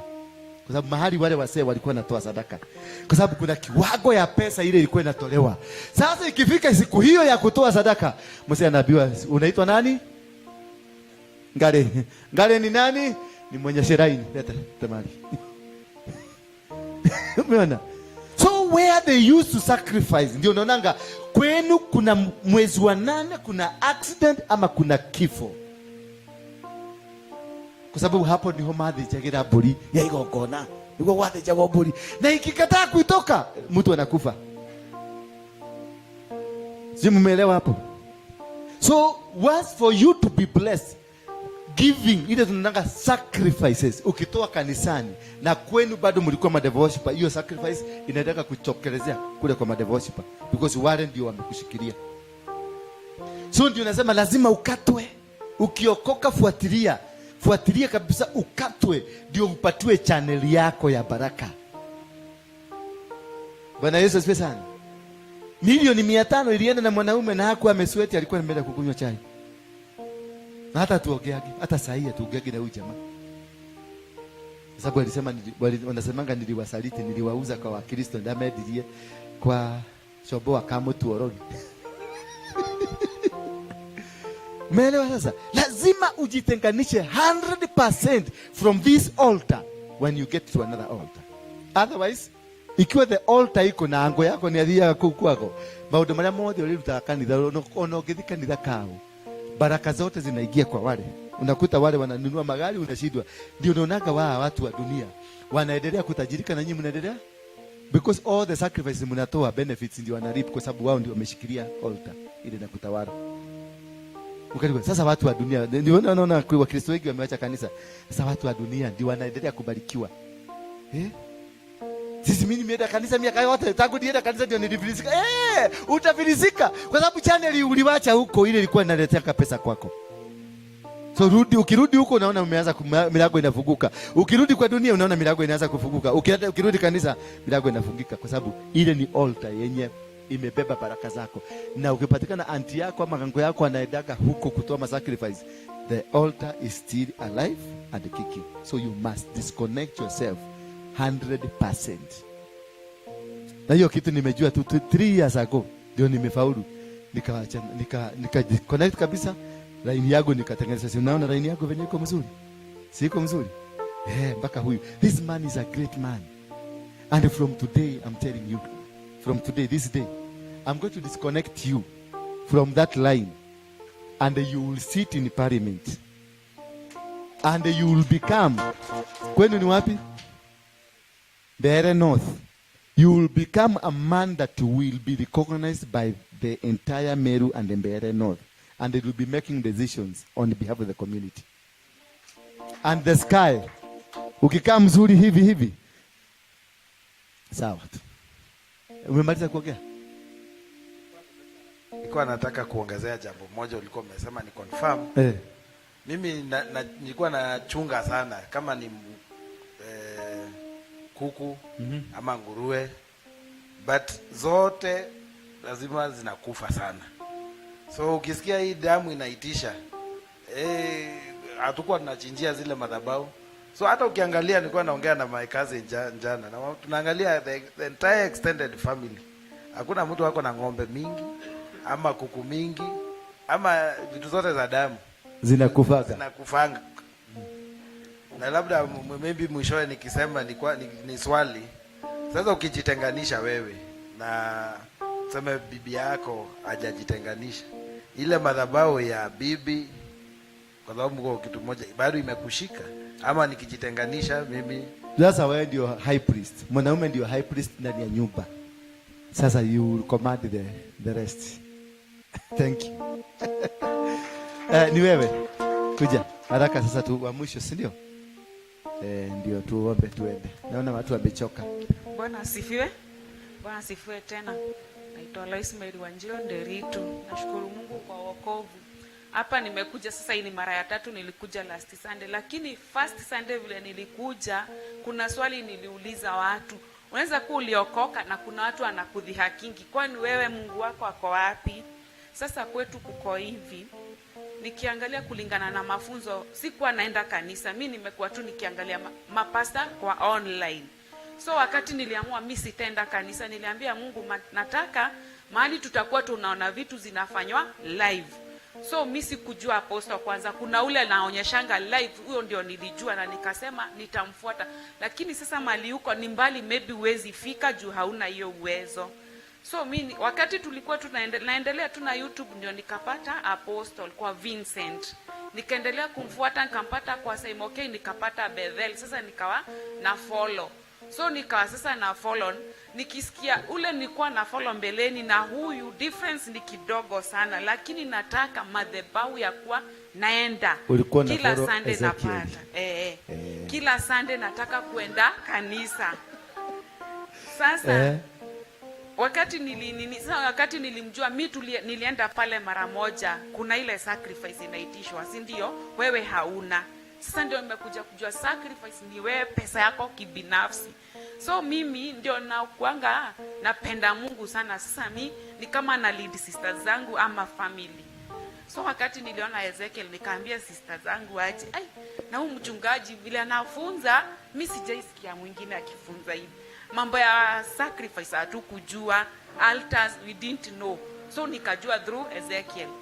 So wakati niliwaambia, kuna ule dadangu alisema mimi nitatoa sacrifice. Hatukujua sacrifice waitolewi tu hivyo, unless ufuate mchungaji ndio ujue. Sasa na mimi kasema na mimi nitajitolea kuenda.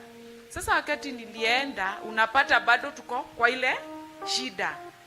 Sasa wakati sasa nilianza kujua altars, nikajua kama shosho yangu aliolewa akiwa bibi wa 3. Mamangu na yeye aliolewa akiwa bibi wa 2 na aliolewa na wasichana 3 ikiwa mimi ndio wa 3. Unapata kwetu tukiolewa there is this yani unawachwa, unaachana na bwana zako. Unapata sistangu ameachwa first born, second born ameolewa kwa mali kulikuwa na bibi. Mimi ndio third born, niliachana na mzee wangu. Na sasa sisters pia wameenda wakifuatana wengine. Imefika sasa kwa wajukuu, kuna mjukuu ametoka. Sasa nikajua hii ni altaya, hakuna marriage kwetu. Kuangalia naona imetoka kwa shosho, imekuja kwa mom, pia sisters zake wameolewa akiwa na watoto, na mara unasikia walikuwa natoka hivyo. Sasa ndio nimekuja kujua mambo ya altar. Sasa wakati nilijua apostle, nikasema hapana, hata kama Ezekiel namsikiza, mimi nataka madhabahu ya kuwa na kanyanga. Alafu unapata wakati uko chini ya mtu fulani na uko karibu sana na unafunguliwa. Sasa nikakuja Sunday, nikauliza ni nani ashaiche kwa uko kwa kanisa na ubarikiwi. Wale wa dada zako waendi kanisa, wao hata ndio wanakuandika. Kama sasa mimi nakaa kwa dada yangu mdogo, naendi kanisa na haendangi kanisa. Hata anashindangwa, wewe ndio unaenda kanisa na mimi ndio nimekuandika. Mimi ndio namkalia na mtoto wake. Na ile situation ilituma nijipate kwake na wenzanga biashara haifaulu. Yani I'm a failure. Na kwao madada zao wangu wote nimewalelea watoto. Na mimi ndio naenda kanisa. Unashindwa kwa nini? Wewe ndio mtumwa wako wenyu. Na wewe ndio umeokoka, wewe ndio unaonyesha wengine njia ya wokovu. Hata wanazidi unamwambia Yesu gani? Hata wanasemanga, sasa hata iko wapi manufaa ya kwenda kanisa? Hakuna. Sasa Sunday nikamwambia Beatrice, nataka tuongee, siwezi pata apostle virahisi, maybe ako busy, nataka kuongea. Nikampigia simu, nikamwelezea, kamwambia apostle alisema anataka watu atafunga nao siku 7. Sasa nikiwa pale kwa dada yangu siwezi, sababu ni mimi nakaa mtoto, si mtoto amenifunga. Kamwambia Beatrice, kuna hizi kazi ya apostle anatangaza, mimi nataka mali nitaanzia, hata kama nitatoka pale kwa ule dada niende kwa dada yangu mwingine miezi 2 tu nijikombolee nyumba yangu niwe na freedom. Nataka kuwa sasa, kama kesha siwezi enda, Murang'a watu wanaenda, siwezi enda, na mtoto wangu ni mkubwa, kijana ni mkubwa, of which shida ndio ilituma nijipate kwa dada yangu. Kijana anafanya form 4, sina pesa, haezi fanya mtihani kama ana pesa, hajalipa school fees yote. Si ule dada yangu ndio nitalilia, ananiambia unafanyanga business haifaulu, si ukuje unikalie na mtoto ache kula hii shida, ndio nikukopesha hii pesa, kijana afanye mtihani niwe na kukata. Hivyo ndio nilijipata kwake. Nilikuulize, ushaikomboa nyumba yako? Nishaikomboa. Ulikuwa nyumba yako ulikuwa naishi nyumba ya pesa ngapi? Single room. Pesa ngapi? Ile nyumba hata niliishi peke yangu wakati nilitoka kwa Bwana. Niliishi sasa na mama mwenye ploti, akaniambia niko na ploti nyingine nataka caretaker. Sasa hiyo ndio nilikuwa naishi. Nikaenda Saudi Arabia. Kwenda, yani unaona njia zako zimefungwa kabisa. Saudi Arabia ni. Kwa hivyo hapa ulikuwa naishi kama caretaker. Hujailipia nyumba. Hakuna. Hata Saudi Arabia ulikuwa naishi unaekaa kwa mtu. Wakati sasa ni kwa hiyo kazi za nyumba. Kwa hivyo unakaa kwa mtu. Kurudi na huko unakaa kwa sister zako. Huko nakaa kwa sina home. Amen. Nataka tulipie huyu mama nyumba. Tumkomboe. Kama huko na mia yako 2, 3, 5, 1,000 wekelea hapa tumulipie nyumba. Amen. Kama ni uko na 150, whatever money you have, na si sadaka wekelea. Tumukombolee nyumba. Munajua ile nyumba wewe unaishi ni ya 2,000, ni ya 3,000, ni ya 4,000. You have to set, lazima tukukomboe leo. Amen. Kwa hiyo utumwa. Na kama mtu wako na kazi unaweza kumwajiri, unaweza kumpatia, muchukue tu. Unaona anakaa na sister zake kama mtumwa. Ile kazi yake ameishi amekuwa ni mtumwa. Wewe mtatutazama kule US, unatutazama Germany, UK, wherever you are, kutoka Saudi Arabia. We need to set this. Na venye tunamset free, that is how you are being set free also. Amen. Namba ya simu 0721 321 966. Namba M-Pesa 0721 321 966. Delito. Lazima ni Delito.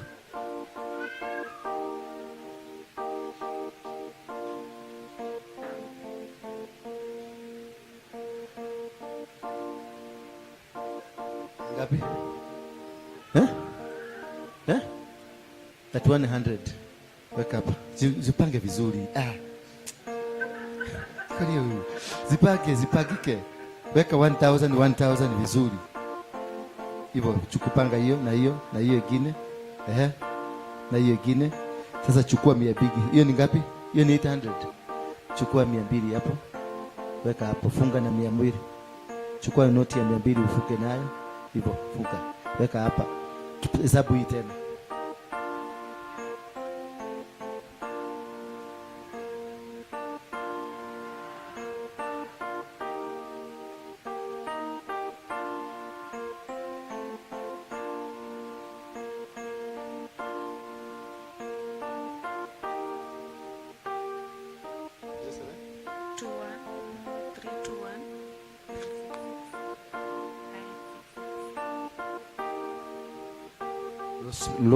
Lois Mary, mimi nimekupatia 5,000. Amen.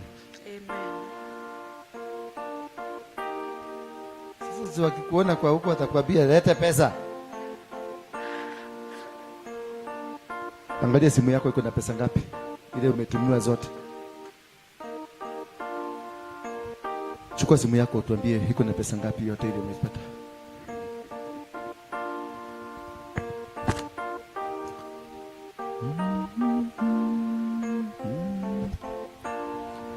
Simeona penye Mungu anafanya kazi? That is the God we are looking for. Wachana na God wa miracle. Ni God wa kufundishwa. Amenena, miongea, amefunguka. Wale watu wameongea, wamefunguka. Bwana Yesu asifiwe sana. You don't need my touch. You don't mean. Utokoke kolenie. You are free. Mami tokoke kolenie. Usha imefunguka, hiyo uchawi yote imeisha. Mwende mtafute sacrifice mwekelee kwa madhabahu. Is the end of the game. Ngapi? Haijaingia? Simu iko na shida. Mpaka simu hata ya pesa ikubali. Ilikuwa na line mbili, hata sasa naona ina nini, line moja na shida. Ndio inazima iko na shida pia. Mpaka simu iko na shida. Siende ununue katulutulu. Kama haka.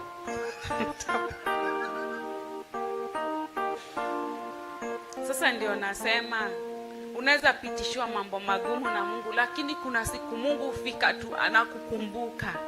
Kusema ukweli mimi sikujua. Mimi nilisema tu acha nitoe ushuhuda na nijue pia kuna wale watu hudhihakiwa, maybe na ndugu zao, maybe na anko zao, lakini one time God will remember you. Jana tukawa tunashare na my niece, nikawaambia unaona, ukiacha njia zako mbaya na yale mambo yote ulikuwa unafanya, siku moja Mungu kuja kukumbuka. Mungu nakumbuka mimi kuna wakati nilikuwa na mashida, mimi hata ningepata bwana yako napita naye, sitaki kujua, kwa klabu naenda, lakini nasikia bado siko mahali panafaa.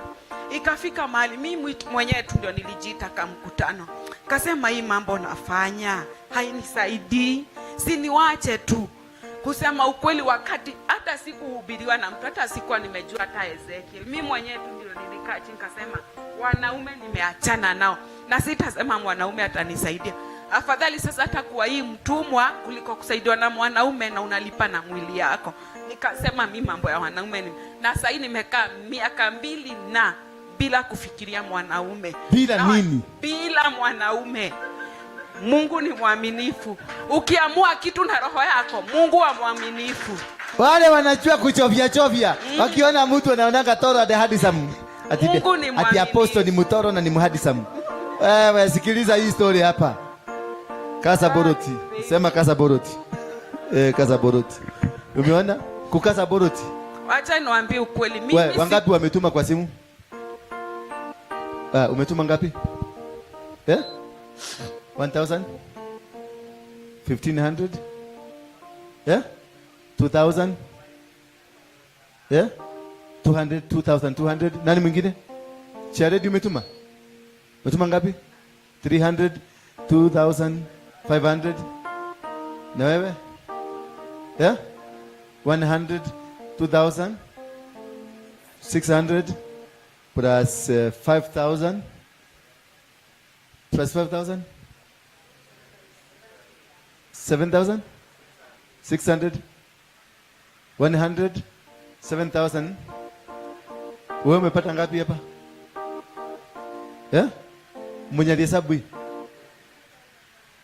3100 ongeza 3150.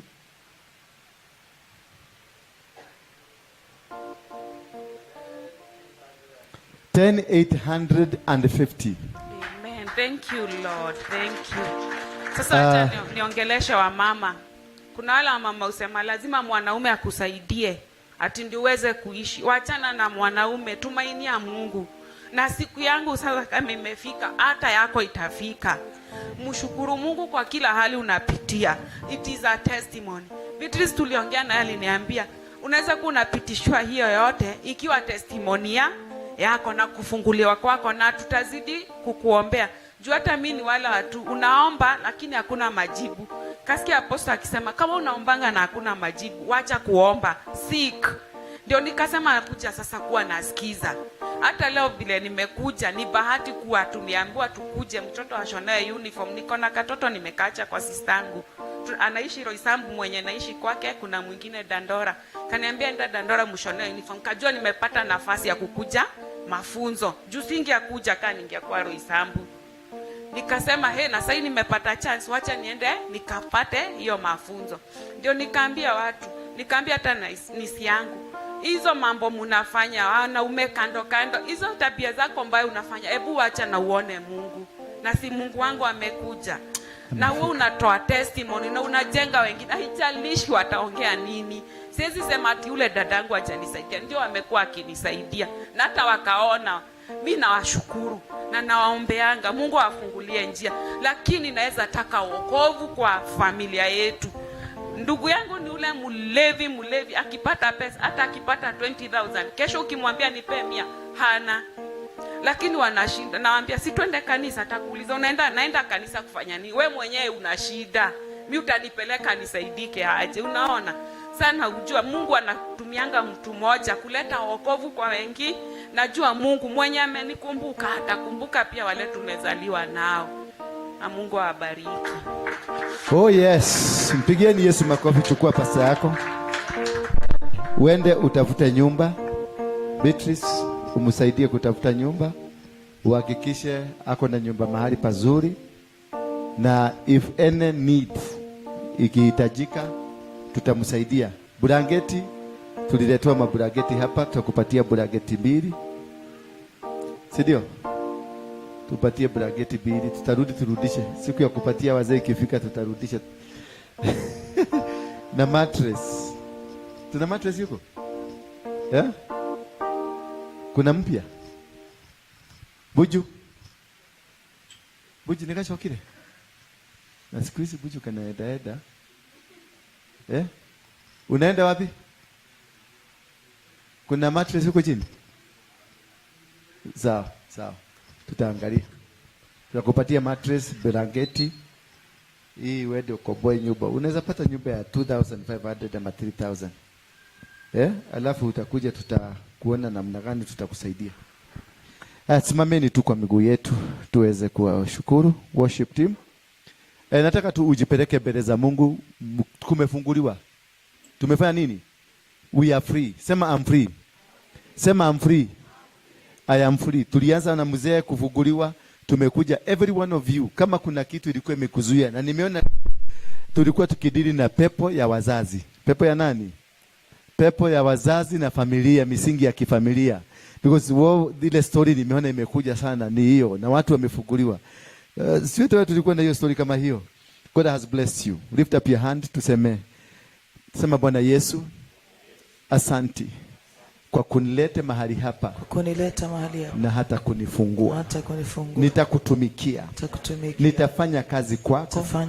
Na nitafanya mapenzi yako. Nisaidie kunivunjia madhabahu ya mababu.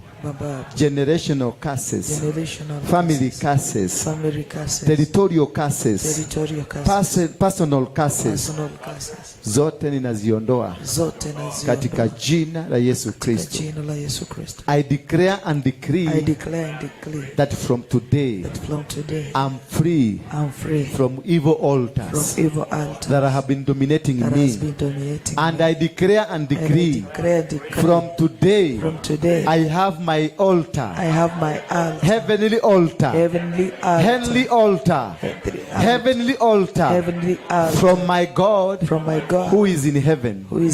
The creator of heaven and the creator of this earth. In Jesus' name we pray. Amen. Sema amen. Mpigie Yesu makofi. Leteni zaka zenu hapa.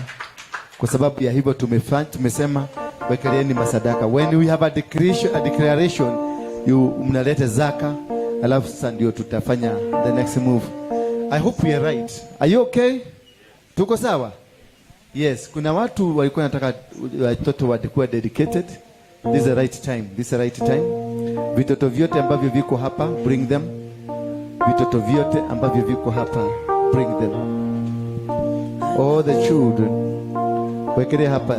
Kama ulikuja na sacrifice, ulete hapa. This is the right to praise. Don't hesitate, yeah? Hata kwa simu sawa.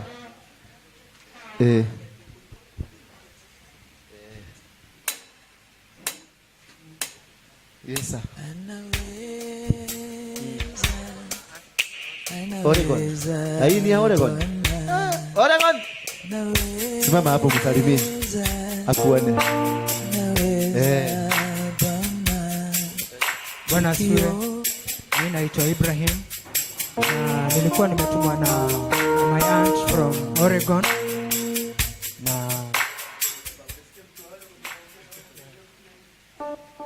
Na alikuwa ameniambia niwasalimie. Okay, naitwa Ibrahim. No, a Christian, Abraham. Yeah. So nimetumwa na auntie yangu from Oregon. Ameniambia niwasalimie sana. Okay, so mbarikiwe sana.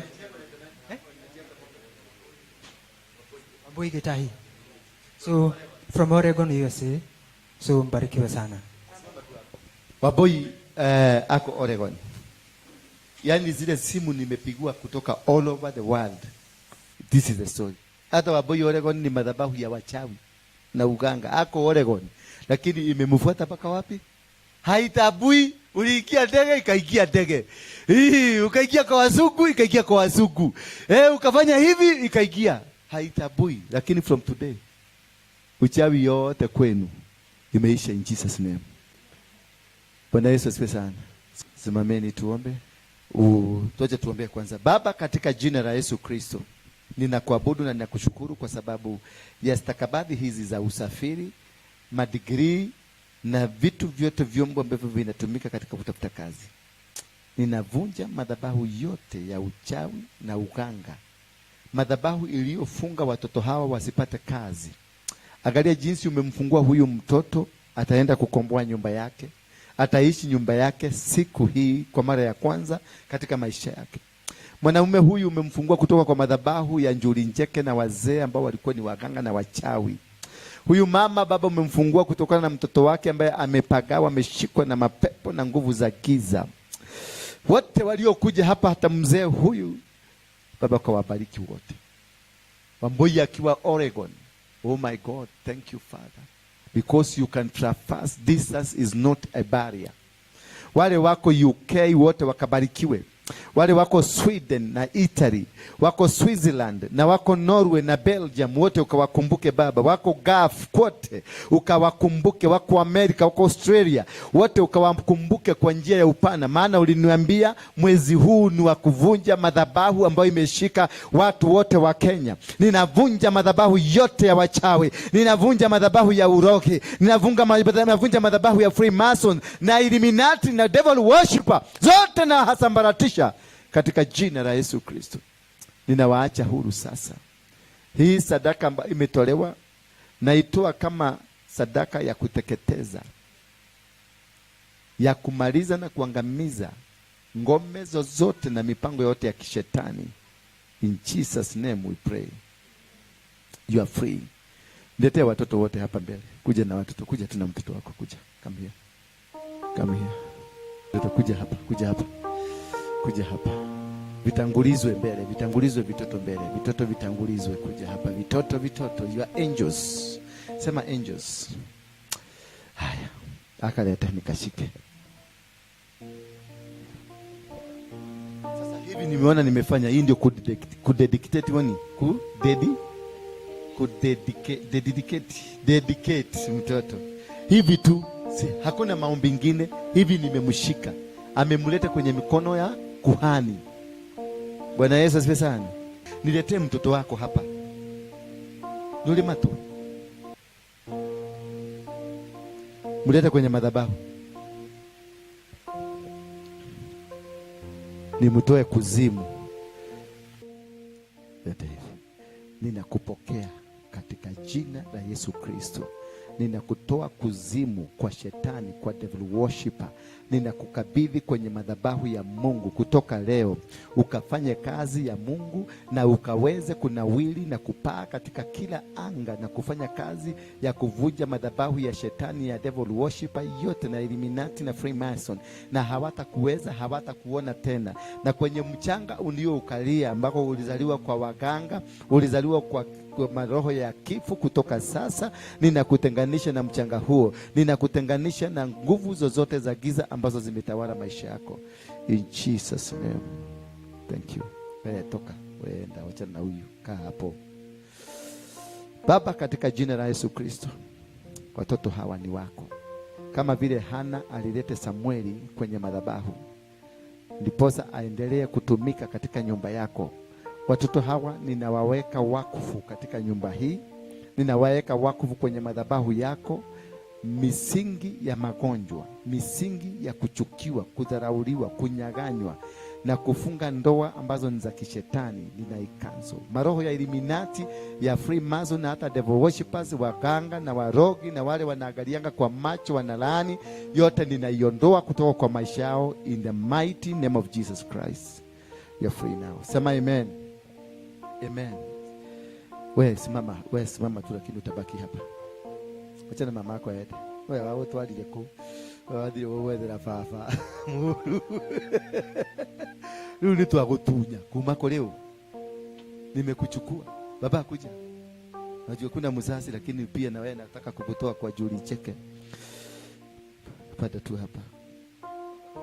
Yes, worship. Nikimwatalii. Mama nataka niwacheze kitu. Yes, nataka tuingie kwenye worship.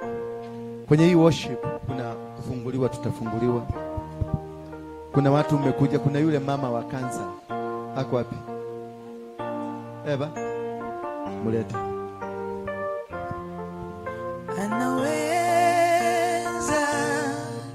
Anaweza Bwana, anaweza Bwana, tukiomba anaweza Bwana, anaweza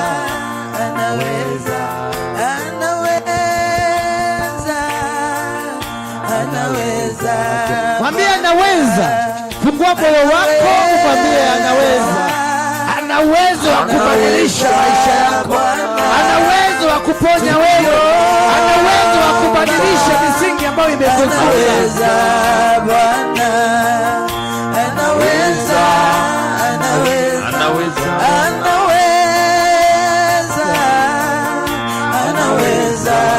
Bwana, anaweza Bwana, tukiomba anaweza Bwana, anaweza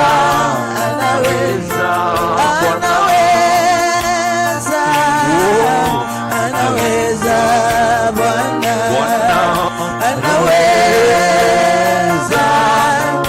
anaweza Bwana, tukiomba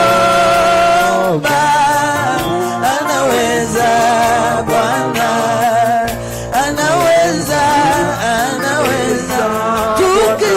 tukishindwa anaweza Bwana, tukishindwa anaweza Bwana, tukiomba anaweza Bwana, anaweza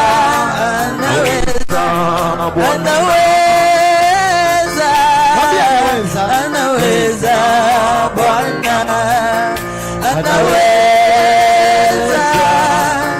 anaweza Bwana, tukiomba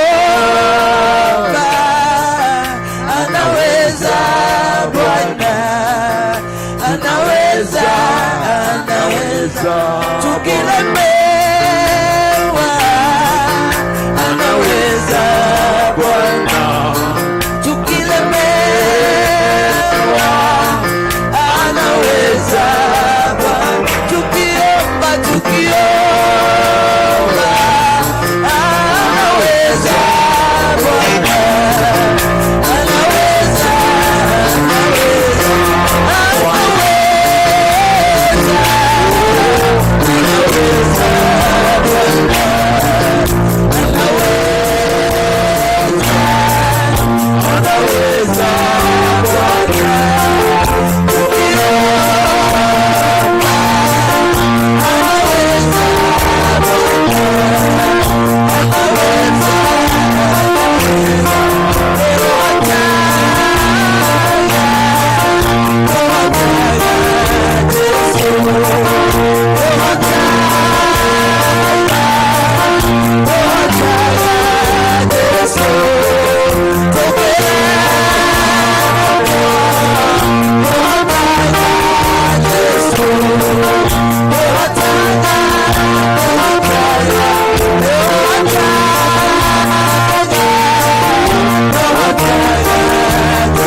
Nyosheni mikono yenu.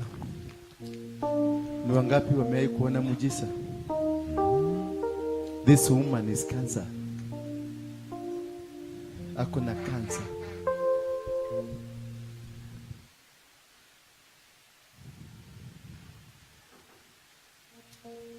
Tulikuwa na yule nyanya mwingine mzee. Alikuja nikamuombea. Nikamwambia kansa imetoka. Lakini sasa kwa sababu uko na watoto, ukienda kuambia hautaenda hospitali, watakuja kuchoma hii kanisa. Nikamwambia wewe uende process zote za kupimwa mpaka umalize, lakini ujue hauna kansa. Lakini tulikuwa na barua ya Aga Khan, alikuwa na kansa ya matiti. Walipompima mara ya kwanza akapatikana kansa, mara ya pili kansa. Akienda kufanya operations wanafanyanga ya tatu, akapatikana hakuna kansa. Lakini wakasema kwa sababu ushapita process yote, wacha tukate matiti. Akawaambia nendeni mkakate yenu. Wakajaribu yao yote, wakasema, akawaambia mimi yangu sikatu, enda ukakate yako. Ni mshirika wetu hapa, ako na miaka 86. This woman, Yesu ameniambia amekuondolea kansa.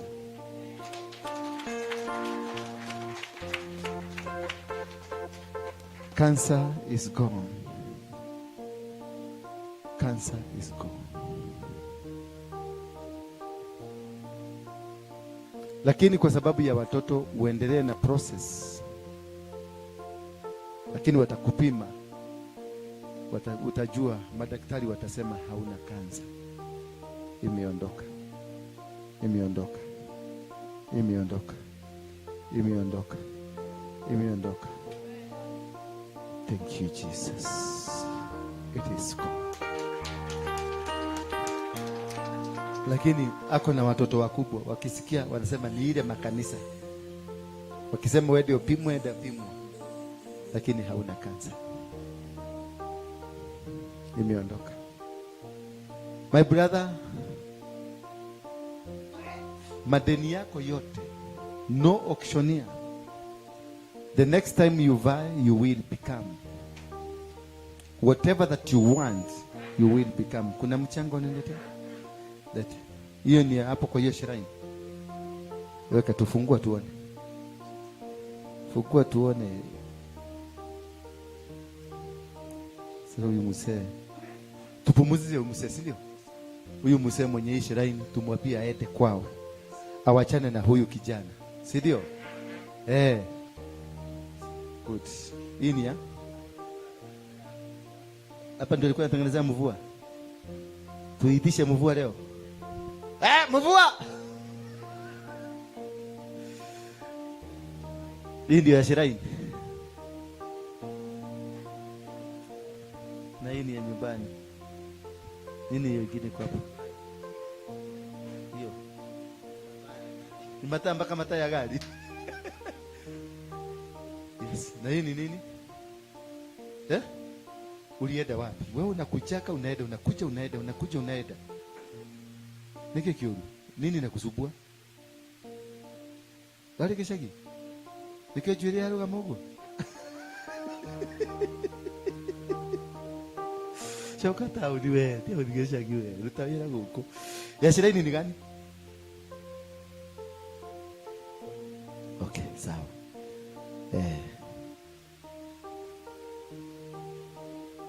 Atawaye yako. Unamjua huyu? Yule tulivuja vibuyu zake, mganga. Huyu alikuwa anakufuga, nakwambia nimekufuga unakai. Anakuja nakwambia nimekufugua.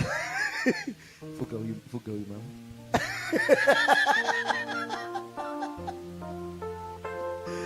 Akona ya basi. Ngia hapa juu.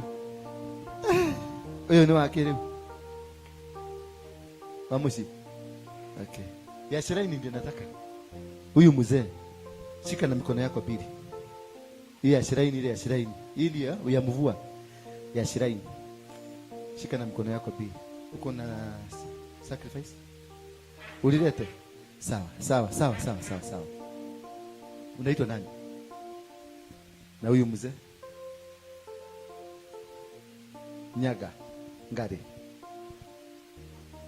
Okay. Steven Nyaga, ulitoa madhabahu yako kwa huu mchanga. You did all your sacrifices. Ulichinja mambuzi na mang'ombe, na kupitia kwa hapa uliua watu. Kupitia kwa hapa mali za watu zilipokonyoka, na hii imekuja mpaka kwa mtoto wako. And from today ninakunyamazisha kwa damu ya Yesu Kristo. Ninanyamazisha misingi yako, ninanyamazisha mafundisho yako, ninanyamazisha nguvu na nguzo zako, ninanyamazisha damu yako, ninanyamazisha vinyago vyako katika jina la Yesu Kristo. Ninakutenganisha. Steven Ngari, I separate and consecrate you away from this man. Yes. His spirit will never come to torment you and your children. Na ninamtenganisha Steven Nyaga na watu wote wa kijiji, the entire district, the entire county and the entire region. I render you powerless. Na urudi kuzimu kule ulienda kwa mababu, ulale na usirudi kusubua watu wa Mungu tena. In Jesus name. Amen. The man is free. The man is what? Is free. The lady is what? Come. Umelala? Hebu dala kidogo hapa. Simama tu hapa, simama hapa. Kuja simama hapa. Simama hapa. Dada na umorote. Dada na vunika yeye dada. Na ngorote na tupatie dreams. Funika mpaka mguu mzuri huko. Funika mzuri. Kwa mattress. Wewe kaile tugakoka. Na ukuje hata kama uko na kanisa ingine na kutaka hapa service. Sijui venye utafanya. Because there is something nataka kufanya. Sasa Yehoya ruda ukuje nikusaidie ndio uweze kufanya kazi ile Mungu alikuleta dunia hii. Utafanya kazi kubwa sana. Utatembea dunia kila mahali, lakini lazima nikusaidie. Kama mimi singeshikwa na Harrison Ng'ang'a, nilikuwa nimepotea kabisa. Niliwachana na Ukristo, nikanunua bunduki niue wahubiri. Ng'ang'a akanisaidia. Kutoka hapo niliachana na kanisa, nikaenda kukunywa pombe kwa sababu nilishikwa inaitwa depression. Nikakunywa pombe mpaka nilikuwa nakunia kwa suruali. Bwana Yesu asifiwe sana. Yaani ushaikuwa kitu imekushika mpaka unasikia ukikuni unasikia ni vizuri, ni kama unafanya kitu mzuri. Sasa ikiteremka ikitomokea pale, watoto walikuwa wananifuata na mainzi za green na za yellow na za blue.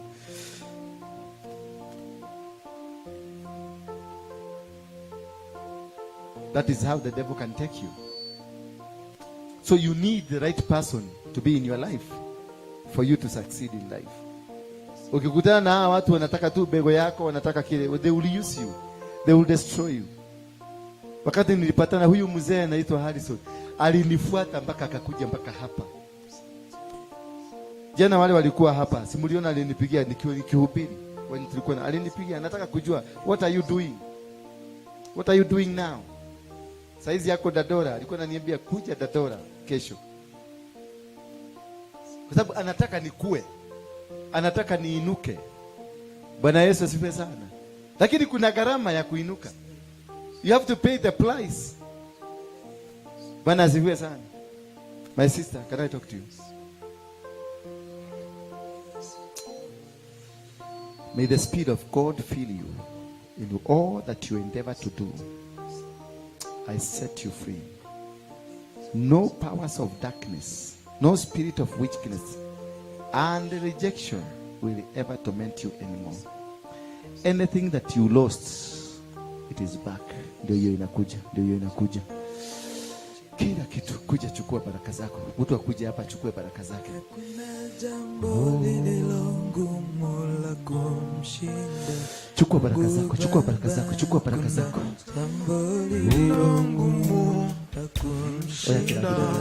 Ndio kuhuru.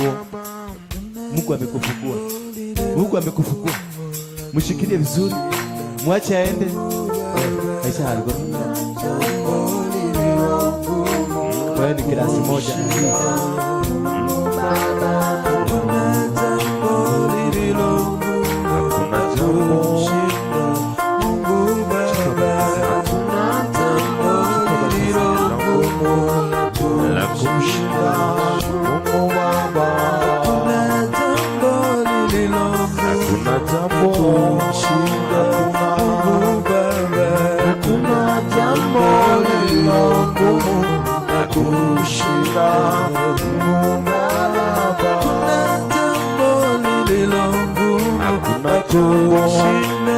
Uweza wa yote, hakuna jambo lililo ngumu la kumshinda Mungu Baba. Hakuna jambo lililo ngumu la kumshinda uweza wa yote, hakuna jambo lililo ngumu la kumshinda Mungu Baba. Hakuna jambo lililo ngumu, hakuna jambo lililo ngumu la kumshinda Mungu Baba. Magonjwa yasiyo na tiba yakitulemea, yeye anaponya. Hakuna jambo lililo ngumu la kumshinda Mungu Baba. Hakuna jambo, hakuna jambo, hakuna jambo usiloliweza. Hakuna jambo lililo ngumu la kumshinda Mungu Baba. Hakuna jambo lililo ngumu la kumshinda Mungu Baba. Hakuna jambo lililo ngumu la kumshinda Mungu Baba. Hakuna jambo lililo ngumu la kumshinda Mungu Baba. Jambo lililo ngumu la kumshinda Mungu Baba. Hakuna jambo, hakuna jambo, hakuna jambo usiloliweza.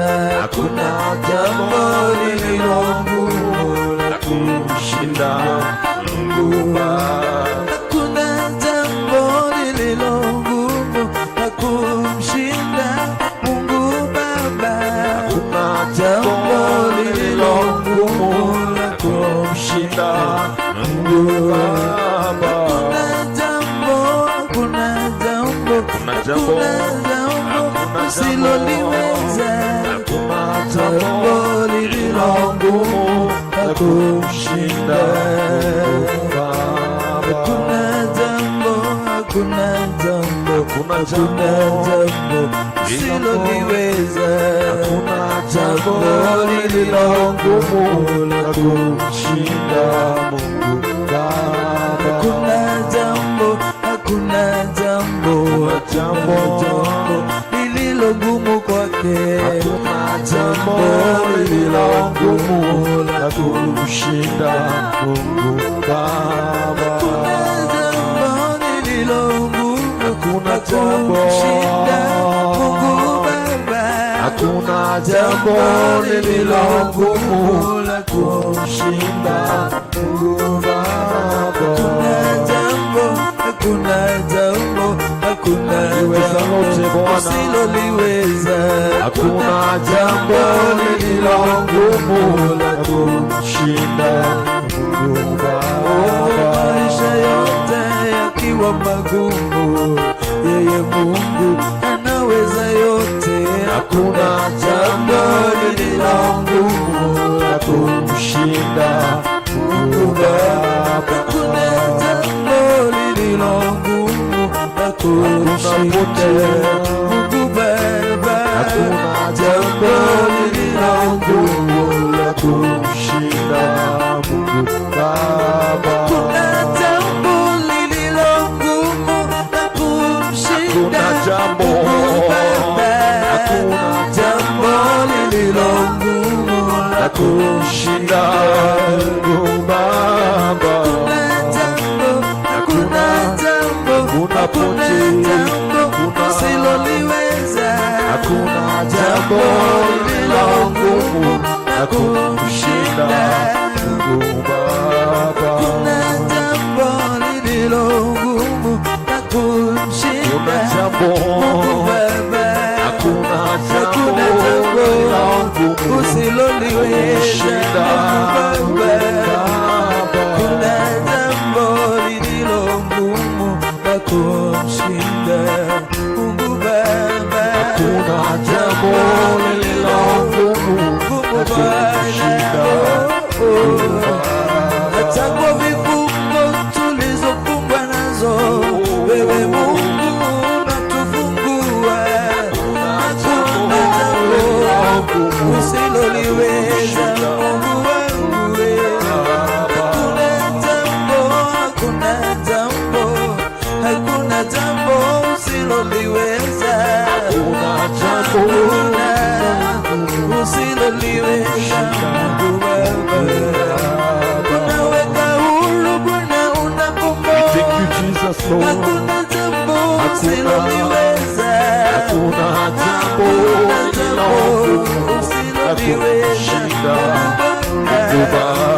Hakuna jambo lililo ngumu na kukushinda Mwenyezi Mungu wewe. Hakuna jambo ngumu kwako.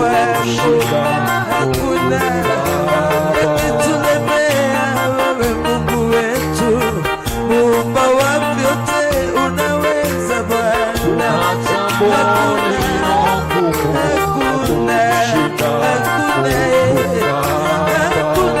jambo lililo ngumu na kumshinda Mungu Baba.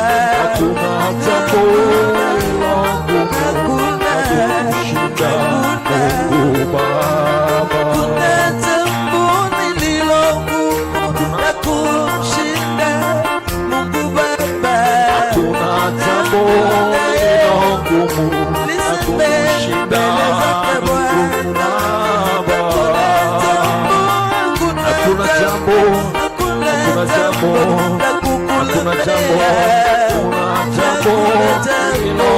lililo ngumu na kumshinda Mungu Baba. Hakuna jambo lililo ngumu na kumshinda Mungu Baba. Hakuna jambo usiloliweza.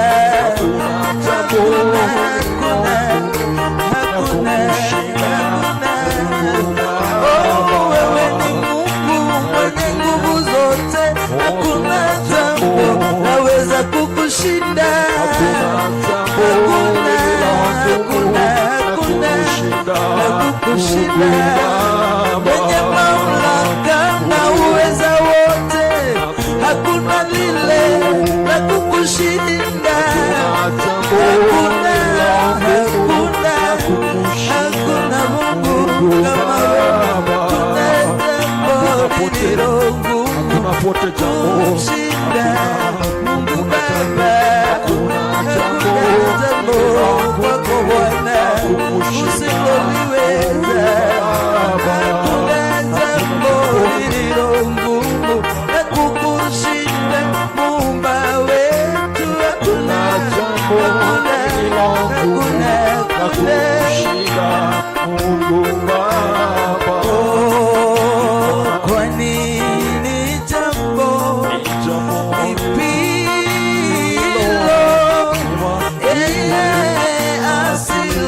asiloliweza?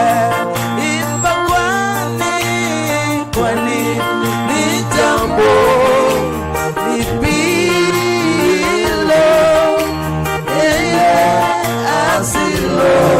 asiloliweza?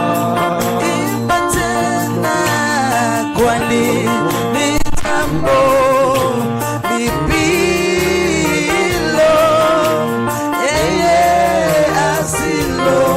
asiloliweza? Ni jambo gani hili yeye mwenyewe hawezi akaliweza? You are free. Sema I'm free. Any demonic plan over your life In the name of Jesus. has been scattered. In the name of Jesus. You are delivered from personal sins. You are delivered from territorial sins. Amen. You are delivered from family sins. Amen. From today, it is the end Amen. of demonic agenda in your life. Amen. And the beginning of God's agenda in your life. Amen. Those that have been mocking you, they will never mock you again. Yes, Lord. The power of sin over you has come to an end. Amen. Any destruction that was planned against you, any destruction, any organization plan against your life has come to an end. Amen. In Jesus' name. Amen. Amen. Amen. Amen. Thank you very much. God bless you. God, and now may the grace For Lord Jesus Christ and the love of God and the fellowship of the Holy Spirit be with us now and forevermore. Amen. Amen. You cannot get full of this. I need you to be coming. Not because you have a problem. Don't come here because you have a problem. Come here because you want to know, which you don't know. Kwa sababu haukuwa unajua. Ile shida ilikuleta ni hapa nyingine. Ulikuwa nataka nikwambie, nipatie shilingi 20,000 nikuvujie madhabahu. Si ndio? Sio ulikuwa unafikiria ni madhabahu nakuja nikuvujie na shilingi 10,000. Si ndio? God has something. God has what? For you. You need to learn for you to be free. Uthome ufundithio. Ukatugo fundithio. Ndigo kwenda thiko nyingi. Ndenda gukufundithia uthio ukafundithia andu angi. Mwathani agocwo. I have so many people. Mungu amenipatia dunia mzima. This is what you are seeing here. Hii kitu unaona is a game changer. The whole world. Ni hivi tu mnaniona hapa. And they take advantage of me. The soonest, the better. Wale wamenizoea tu, take advantage, nizoea tu, utakuwa ukiniona kwa view sasa. Nikioreda. Yeah? Ulijiachanisha na huko? Yeah? Kitabo? Ulijiachanisha na huko?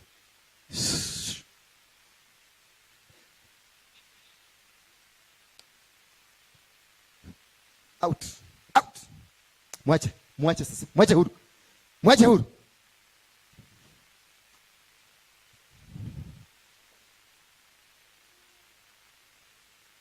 Thank you. So, on Tuesday we have tunakuwa na session on Wednesday. For those who are watching us from wherever you are watching us from, distance is not a barrier.